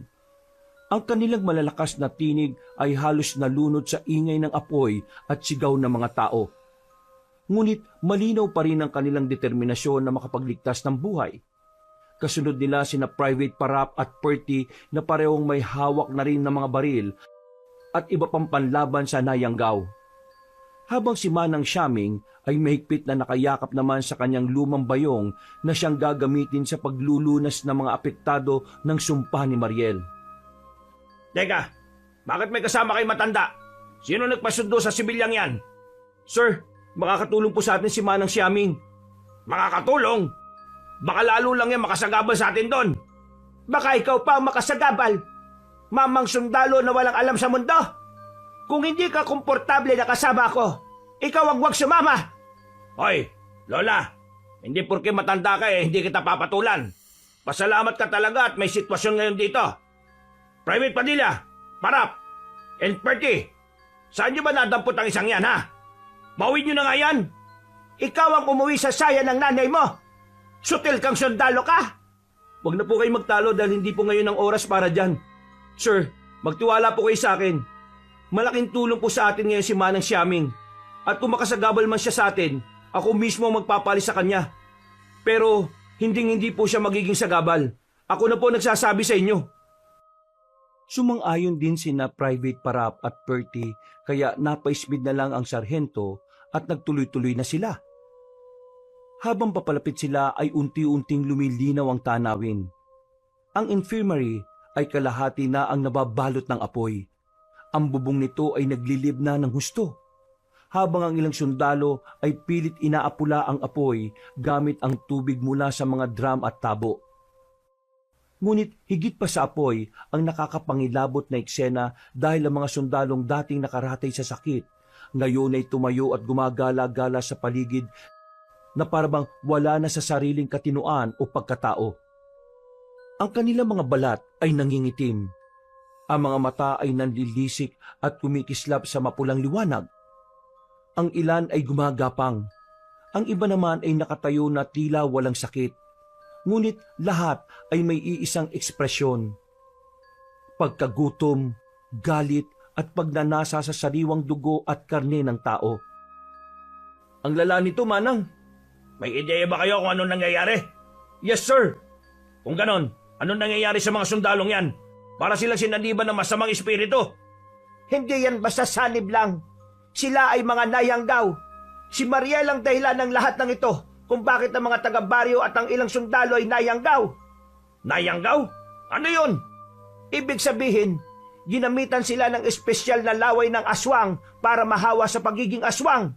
Sa ngayon, mga bubot na aswang pa lang sila, pero sa oras na makatikim na sila ng sariwang dugo at karne ng tao, mahihirapan na tayo dahil mas babagsik sila. Aswang? Totoo ba ito mga sinasabi mo? Yes, sir. Mahirap mang paniwalaan, pero totoo pong lahat ng ito. Saksi kami ni Private Parap at Private Party. Dahil nakasagupan namin mismo ang babaeng gumawa nito sa mga taga-baryo. Hindi lang po rito sa kampo natin nagaganap ito, kundi pati na rin mismo sa baryo. Kung ganon, hindi pala delikadong sakit ang kumakalat sa lugar na ito. Tama po, sir. Tama na muna ang satsat. Asikasuhin nyo na ang mga sundalo bago pa sila makapaghasik ng lagim at tuloy ang maging isang ganap na aswang. Kung ganon, dapat na sila mamatay. Sir, hindi natin pwede basta patayin ang mga yan. Mga kasamahan natin sila at mga sundalo. Tandaan nyo na nasa ilalim lang sila ng sumpa at nandito si Manang Siaming na handang tumulong sa atin sa abot ng kanyang makakaya. Manang, paumanhin po sa inasal ko kanina. Malaking tulong ka ngayon kaya po protektahan ka namin. At katulad ng sinabi mo, Private Padilla, hindi natin sila papatayin. Pahihinain lang natin sila hanggang sa muling malunasan. Yes po, sir. Kung ganon, maganda na kayo lahat. Nagsigawan na sila bilang pagsang-ayon. Tumango si Robin at sinikap na hindi matakot. Kahit na ang bawat yabag ng mga nilalang na ito ay nagdudulot ng pangamba. Hinigpitan niya ang hawak sa kanyang sandata at nagsimula na silang sumalakay. Sumagot naman si Manang Siaming ng mababa ngunit malinaw na tinig habang tumatakbo sa kanilang likuran para magpaalala.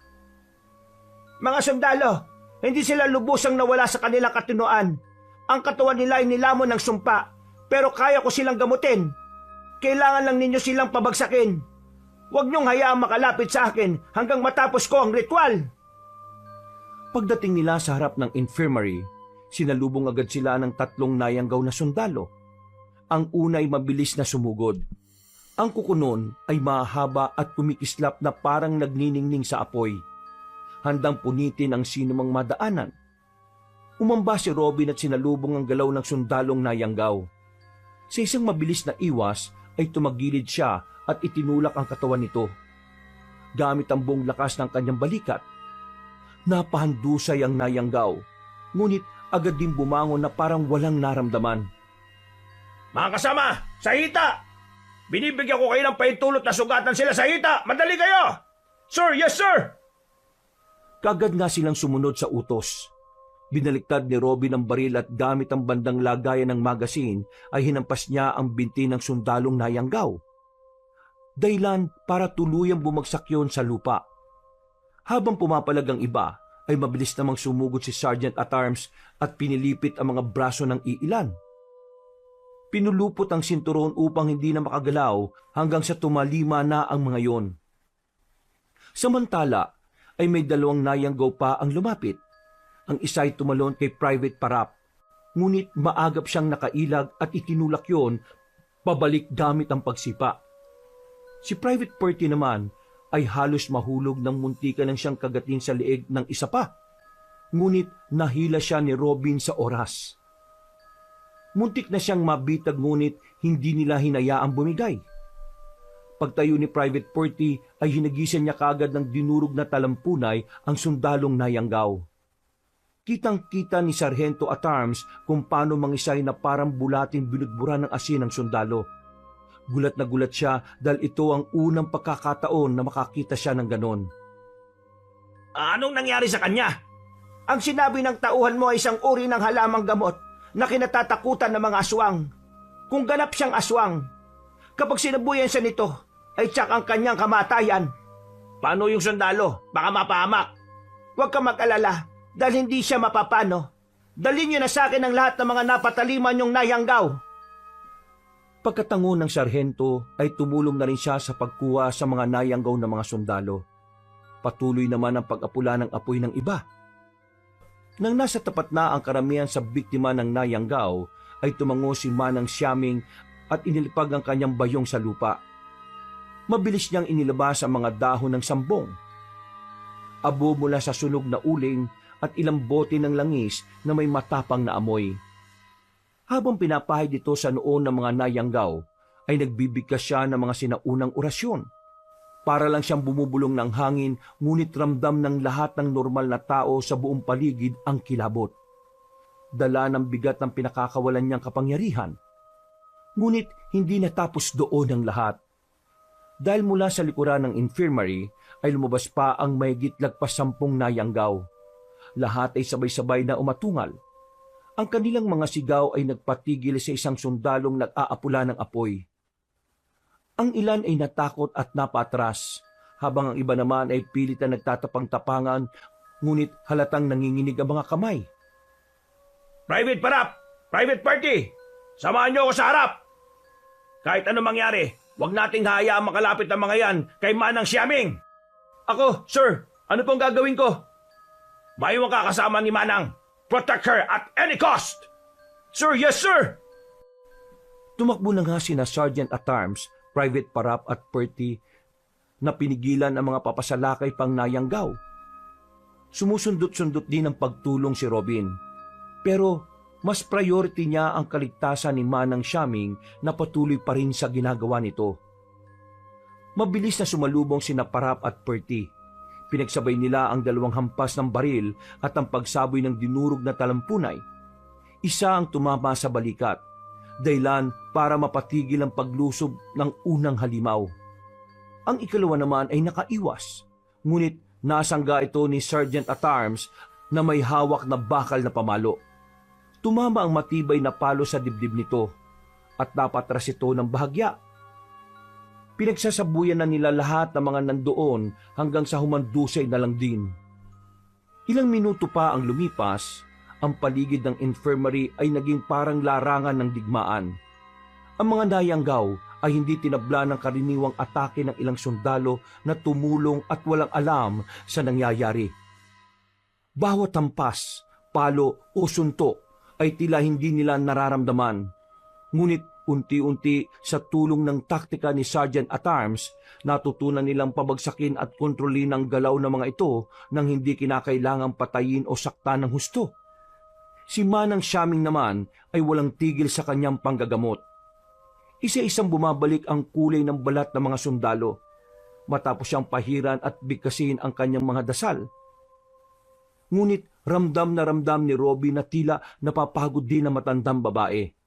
Kaya tinapik niya ito sa balikat habang nakaantabay. Manang, ayos lang po ba kayo? Nakikita ko po na napapagod na kayo eh. Wala tong pagod na to kumpara sa ginagawa niyang mga sundalo. Alam mo ba, kung alam ko lang na magagamit ko tong kakayahan ko ngayon, dapat pala nung bata-bata pa lang ako nagpakahusay na ako at hindi na naging masuwayin sa aking ina. Di sana'y hindi rin ako napapagod ng ganito. Huwag niyo pong sabihin yan. Malaking-malaki ang tulong niyo sa amin, lalo na po sa mga taga-baryo. Marami pa rin po kayong natutunan sa inyong mga magulang. Paano mo naman nasabi yon? Ngayon lang tayo nagkita, Robin. Kaya huwag mo nang pag-anin ang loob ko. Paano ko po nasabi yon? Dahil nakikita ko sa ginagawa niyo ngayon. Kung di po kayo naturuan at di kayo nagsasanay, malamang po, wala kayo rito ngayon. Hahayaan niyo lang kami na mahirapan o baka mahawa sa pagkayanggaw. Naniniwala po ako sa kakayahan niyo, Manang. Salamat naman kung ganon, Robin. Hindi po. Ako po ang dapat na magpasalamat sa inyo. Natigilan na sila sa pag-uusap dahil isang nayanggaw ang biglang sumulpot sa kung saan at sumalakay. Mabuti at napabagsak kagad yun ni Robin. Matapos ang halos 1 oras na walang humpay na labanan, unti-unting napawi ang kaguluhan. Ang mga nayanggaw na sundalo ay bumagsak sa lupa at dinala lahat kay Manang Xiaming. Nang matapos ng matandang babaeng babaylan ng kanyang huling ritual, ganun na nga lang ang gulat ni na Sergeant at Arms, Robin, Parap at Perty sa nasaksihan. Nagbalik nga sa normal ang naapektuhan ng pagkayanggaw at pagdilat ng mga mata ay wala na silang maalala sa mga nangyari. Tila sa isang iglap ay bumalik ang katahimikan sa buong kampo. Ang usok mula sa nasunog na bahagi ng infirmary ay unti-unting napalitan ng lamig ng gabi at amoy ng abo. Huminga ng malalim si Sergeant at Arms habang nakatanaw sa malayo. Natapos din. Pero pag kayo makampante, katulad ng sinabi ko kay Robin, hindi pa patay si Mariel. Nararamdaman ko na may plano pa siyang magbalik para sa mas balak. Hindi pa nawawala ang kadiliman sa ibabaw ng baryo. Kaya sigurado kong hindi pa tapos ito. Ano pong ibig niyo sabihin? Sino po ba yung Mariel na yan? Sir, tama po si Manang Xiaming. hindi pa tapos ang laban na ito. Kaya po sana, wag muna tayong umalis sa lugar na ito, katulad ng mungkahi sa atin. Kailangan po tayo ng mga taga-baryo. Kung ganun kakausapin ko ang superior para mapakiusapan. Sa ngayon, magpunta na muna kayo sa baryo para matulungan ng mga nayanggaw doon. Kami na ang bahala rito. Sir, yes sir! Nang tuluyan ng maayos ang gulo sa kampo, ay tumulong na nga si Robin, Parap at Perty sa pagpapagaling ng mga nayanggaw sa baryo. At halos magdamag silang sumama sa operasyon, katulong sina Kapitan Dennis Adilap at ang iba pang opisyal. May mga opisyal na tumakas na pero hinayaan na lang din ito. At bago sumikat ang araw, ay napatalima na nila ang lahat ng mga nayanggaw sa baryo. Galak na galak ang mga tao at lubos ang pagpapasalamat kina Robin, Parap at Perry dahil sa pagtulong. Huwag po kayong magpasalamat sa amin, mga mamamayan sa baryong to. Ang dapat niyo po napasalamatan ay si Manang Siaming dahil siya po ang nagbigay lunas sa mga miyembro ng pamilya niyo na niyanggaw ni Mariel. Opo, nakakagulat man pero totoo ang sinasabi ko. Nadiskubre namin na ang tinitingala niyong magandang babae, kinahuhumalingan at inaakalang mabait ay isa palang mapanlinlang. Aaminin ko rin po na ako man nahulog sa kagandahan niya. Pero bago pa niya ako mabiktima, ay ipinakita na sa akin ng Diyos ang totoo niyang kulay. Gulat na gulat ang mga tao sa kanilang narinig patungkol kay Mariel. Kilalang kilala kasi ang dalaga sa kanilang lugar bilang isang mabait at mayuming babae. Pero pakitang tao lang pala ito dahil sa masama niyang balak. Nagapi namin siya, pero hindi namin siya tuluyang natalo. Kaya kung maaari sana, hihingi kami ng tulong at kooperasyon mula sa inyo. Siguradong babalik ang aswang na iyon at magdadala siya ng mas matinding kasamaan sa baryong ito. Dito na ako tumanda sa lugar na ito kaya hindi ako papayag na wasakin niya lang ng basta-basta ang ating baryo. Maganda tayo at makakaasa kayo na ako ang makakatulong ninyo, mga minamahal kong taga-baryo. Dahil doon ay naghiyawan ng mga taong punong-puno ng determinasyon na ipagtanggol ang kanilang baryo laban sa masamang nilalang. At mabilis ang pagdaan ng araw. Mainit ang sikat ng araw na muling bumalik ang katahimikan sa baryo. 1 linggo na ang lumipas mula ng huling nagkagulo dahil sa sakit na inakala ng lahat ay nakakahawa. Pero sa tulong ng mga sundalo at ni Manang Siaming, bumalik ang normal na daloy ng buhay. Ang mga bata ay muling nakakapaglaro na sa gitna ng kalsada. Ang mga matatanda naman ay bumabalik na rin sa kanilang mga bukirin. At ang mga mangingisda naman ay nagsisimula ng bumiyahe sa ilog. Ngunit sa kabila ng katahimikan ay naroroon pa rin ang mga sundalo.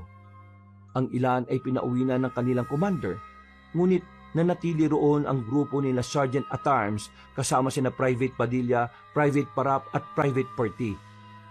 May ilang dagdag na sundalo ring naiwan. Alam nilang hindi pa tapos ang laban. Sapagkat bukod sa banta ng aswang na si Mariel, ay may isa pang panganib na mas mabangis at organisado na naghihintay lang ulit ng tamang tiyempo.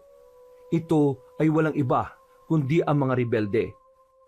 Pasado 3:00 ng hapon ay muling nakatipon ang mga sundalo para pag-usapan ng isang bagay. Pinangunahan ito ni Sargento at Arms. Hindi tayo pwede magpakampante. Ayon sa mga nakarating na ulat, nag-aanda na raw ang grupo ng tinatawag nilang Pinunong Ambo. Hindi ko siya nakaharap noon, pero kilala ko siya sa pangalan. Kilala siya sa ibang dayon bilang isang walang awang tao. At hindi titigil hanggat hindi niya nakukuha ang gusto niya. Tahimik lang na nakikinig si Robin. Nakasalampak siya sa isang sulok habang hawak ang nakakwinta sa kanyang matampusa. Ramdam niyang muli na namang lalapit ang panganib. Ngunit hindi siya natatakot. Ang mas pinoproblema niya ay ang payo ni Mang Siaming na huwag nang gamitin ang agimat. Dahil tuloy dito, ay tila naglaro na naman ng kanyang isip. Hindi na niya halos naiintindihan ang mga sinasabi ng sarhento. Paano kung ito lang talaga ang paraan para makaligtas kami? Anong paano? Ang matampusa lang talaga ang tanging paraan para makaligtas ka. Ang ibig ko sabihin, kayo. Kaya wag na wag mo nang pakikinggan ang sinasabi ng matandang yon. Hindi porke babaylan siya, tama na ang kanyang sinasabi. Sino sila para utusan ng isang Robin? Tumigil ka na! May tanong pa ba kayo mga kasama? Kung wala na pwede na muna kayo magpahinga. Ang mga nakapost, magpunta na kayo kung saan kayo nakadestino. Walang patulog-tulog sa oras ng trabaho, ha? Pag-alis ng mga sundalo ay naiwan sina Robin, Parap at Perty. Dahil halatang meron pa silang mga tanong na hindi na po pwedeng marinig ng iba. Tila may kinalaman din ito sa nangyari nung nakaraan. Ang patungkol kasi kay Mariel at sa pangyayanggaw niya ay pinanatili nilang sikreto. Bali, pinalabas na lang na ang nangyari sa kampo noong nakaraan ay parte ng pagsalakay ng mga rebelde. Sir, matanong ko lang po, bakit nga ba interesado yung mga rebelde na yun sa baryo na ito? Hindi ba't mas madali para sa kanila kung umatake na lang sila sa mismong bayan? Magandang tanong yan. Ayon sa informante natin, hindi lugar ang habol nila.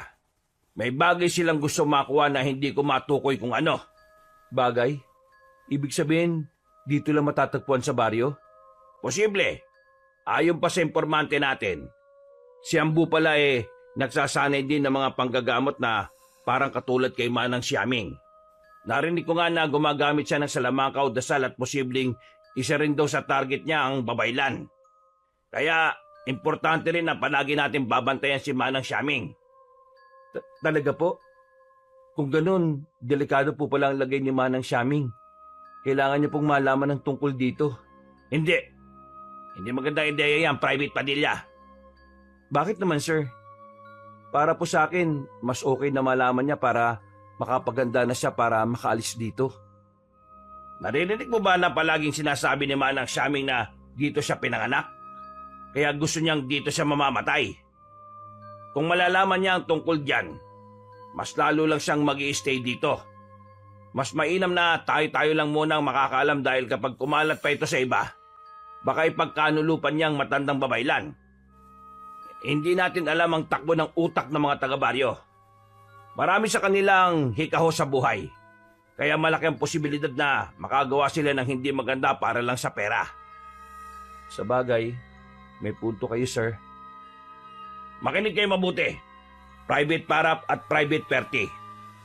Kayong tatlo ang mga pinagkakatiwalaan ko kaya sa inyo ko inaatas ang misyon para maprotektahan si Manang Xiaming kahit na anong mangyari. Alalahanin ninyo na hindi lang rebelde ang kalaban natin kundi ang aswang na si Mariel. Walang dapat na masamang mangyari sa matandang babaylan hanggang hindi natin nahuhuli ang babaeng aswang. Sir, yes sir! Pagkatapos ng pag-uusap na yon, ay napahawak na naman si Robin sa agimat dahil tila meron siyang kakaibang nararamdaman sa paligid. Para bang nalalapit na ang pagbabadya na naman na masama. Dahil doon, wala namang duty kaya nagtungo siya sa bahay ni Manang Xiaming. Kinonsulta niya ang matandang babae para sa kanyang nararamdaman. Nararamdaman niyo rin po ba yung parang may kakaibang hatid ngayon ng simoy ng hangin sa baryo, Manang? Oo. Nung nakaraan ko pa yan nararamdaman. May tanong po ako, Manang. May ideya po ba kayo sa kung ano ang pake ng pinuno ng rebelde sa baryong to? Ang totoo niyan wala rin. Pero kilala ko si Ambo. Dahil minsan ko na siyang nakasama noon sa bundok. Pero hindi ko pa alam noon na pinuno pala siya ng mga rebelde. May husay din siya pagdating sa panggagamot. Ang alam ko nga isa siyang albularyo na mahilig sa mga anting-anting at agimat. Marami siyang alam dito na ginagamit niya para sa kasamaan. Ganun po ba? May chance po kaya na malaman natin ang pakay niya? Naalala niyo po ba yung nangyayari sa tuwing nagdidikit tayo ng mga kamay? Baka po sakaling pwede natin gawin yun at makakita tayo ng panibagong pangitain katulad noon. Gusto mo bang subukan? Opo sana Pero hindi ko po alam kung paano mangyayari yun. Halika rito. Paglapit ng binatang sundalo ay tila bumulong ng kung anong orasyon si Manang Xiaming. Pagkalaon ay hinawakan kagad siya noon sa kamay, pagkatapos ay biglangang namuti ang mga mata na matandang babaeng babaylan. Doon na unti-unting pumasok sa kaisipan nila ang mga bagong pangitain. At nagulat si Robin dahil nakita niya ang sarili na hawak-hawak sa leeg si Pinunong Ambo. Duguan siya at talatang bugbog sarado. Maya-maya pa ay bumunot na ng baril ang pinuno ng rebelde. Pagkatapos ay hinigit noon ang nakakwintas sa kanyang agimat at saka siya walang pag-aalinlangang binaril sa noo. Napadilat si Robin at napatras habang humihingal sa sobrang pagkabigla. Nang mapatingin siya kay Manang Siaming, ay tila gulat na gulat din ang matandang babae. Hindi ang baryo ang pakay ni Ambo, kundi ikaw na may hawak ng agimat na matampusa. Ang iniisip pa naman po namin kayo ang pakay ng taong yun. Paano niya nalaman ng tungkol sa agimat? Sinabi ko naman sa iyo na inaral ng taong yun ang tungkol sa iba't ibang klase ng agimat at anting-anting. Albularyo rin siya na may kakayahang mag-orasyon kaya posible ang mga elemento sa paligid ang nagsabi sa kanya ng tungkol sa hawak mong agimat. Ano pong gagawin ko? Ba't di mo nalang ibigay ang agimat sa kanya? Hindi ko po yung pwedeng gawin. Bakit naman hindi po pwede? Nakita mo naman siguro yung mangyayari sa iyo kapag hindi mo kagad isinuko sa kanya ang agimat na matampusa. Babariling kanya sa noo at mamamatay ka. Tama na. Natigilan na matandang ginang dahil sa inasal na yun ni Robin. Kahit mismo ang binatang sundalo ay nagulat din sa kanyang inasal. Kaya napayukod siya dahil sa kahihiyan. Pasensya na po, hindi ko po sinasadyang masigawan kayo. Matagal ko nang sinabi sa iyo na tigilan mo na ang paggamit sa agimat. Hindi biyaya ang agimat na yan sa iyong angkan, kundi isa yang sumpa. Marahil ito ang dahilan kung bakit hindi na to ginamit pa ng mga ninuno mo. Huwag ka magpapalamon sa kapangyarihan niyan dahil siguradong natutuwa mismo ang sumpa. Pag-isipan mong mabuti ang mga sinabi ko habang hindi pa huli ang lahat. Habang hindi pa dumarating ang nasa pangitain natin. Salamat po sa oras niyo, Manang. Babalik na po ako sa kampo. Nagdire-diretso na lang ang binatang sundalo kaya napabuntong hininga na lang ang matandang babaeng babaylan.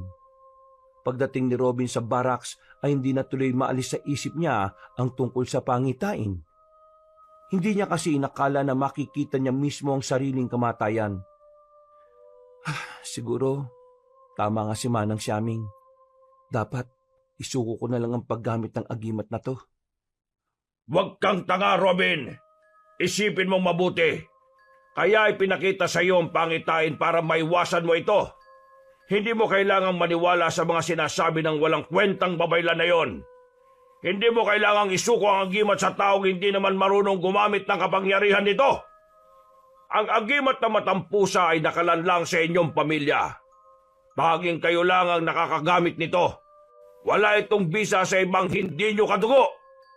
Kaya sayang lang kung mapupunta sa kanya ang kapangyarihan ko. Mamamatay pa rin ang marami sa mga taga-baryo. Nagsasabi ka ba ng totoo? Anong mapapala ko sa pagsisinungaling? Sa halip na isipin kung paano isuko ang agimat sa rebeldeng yon, isipin mo na kapag ginamit mo ang agimat, maraming buhay ang maililigtas mo. Diyan ka na nga muna dahil naiinis ako sa katangahan mo. Mag-isip-isip ka!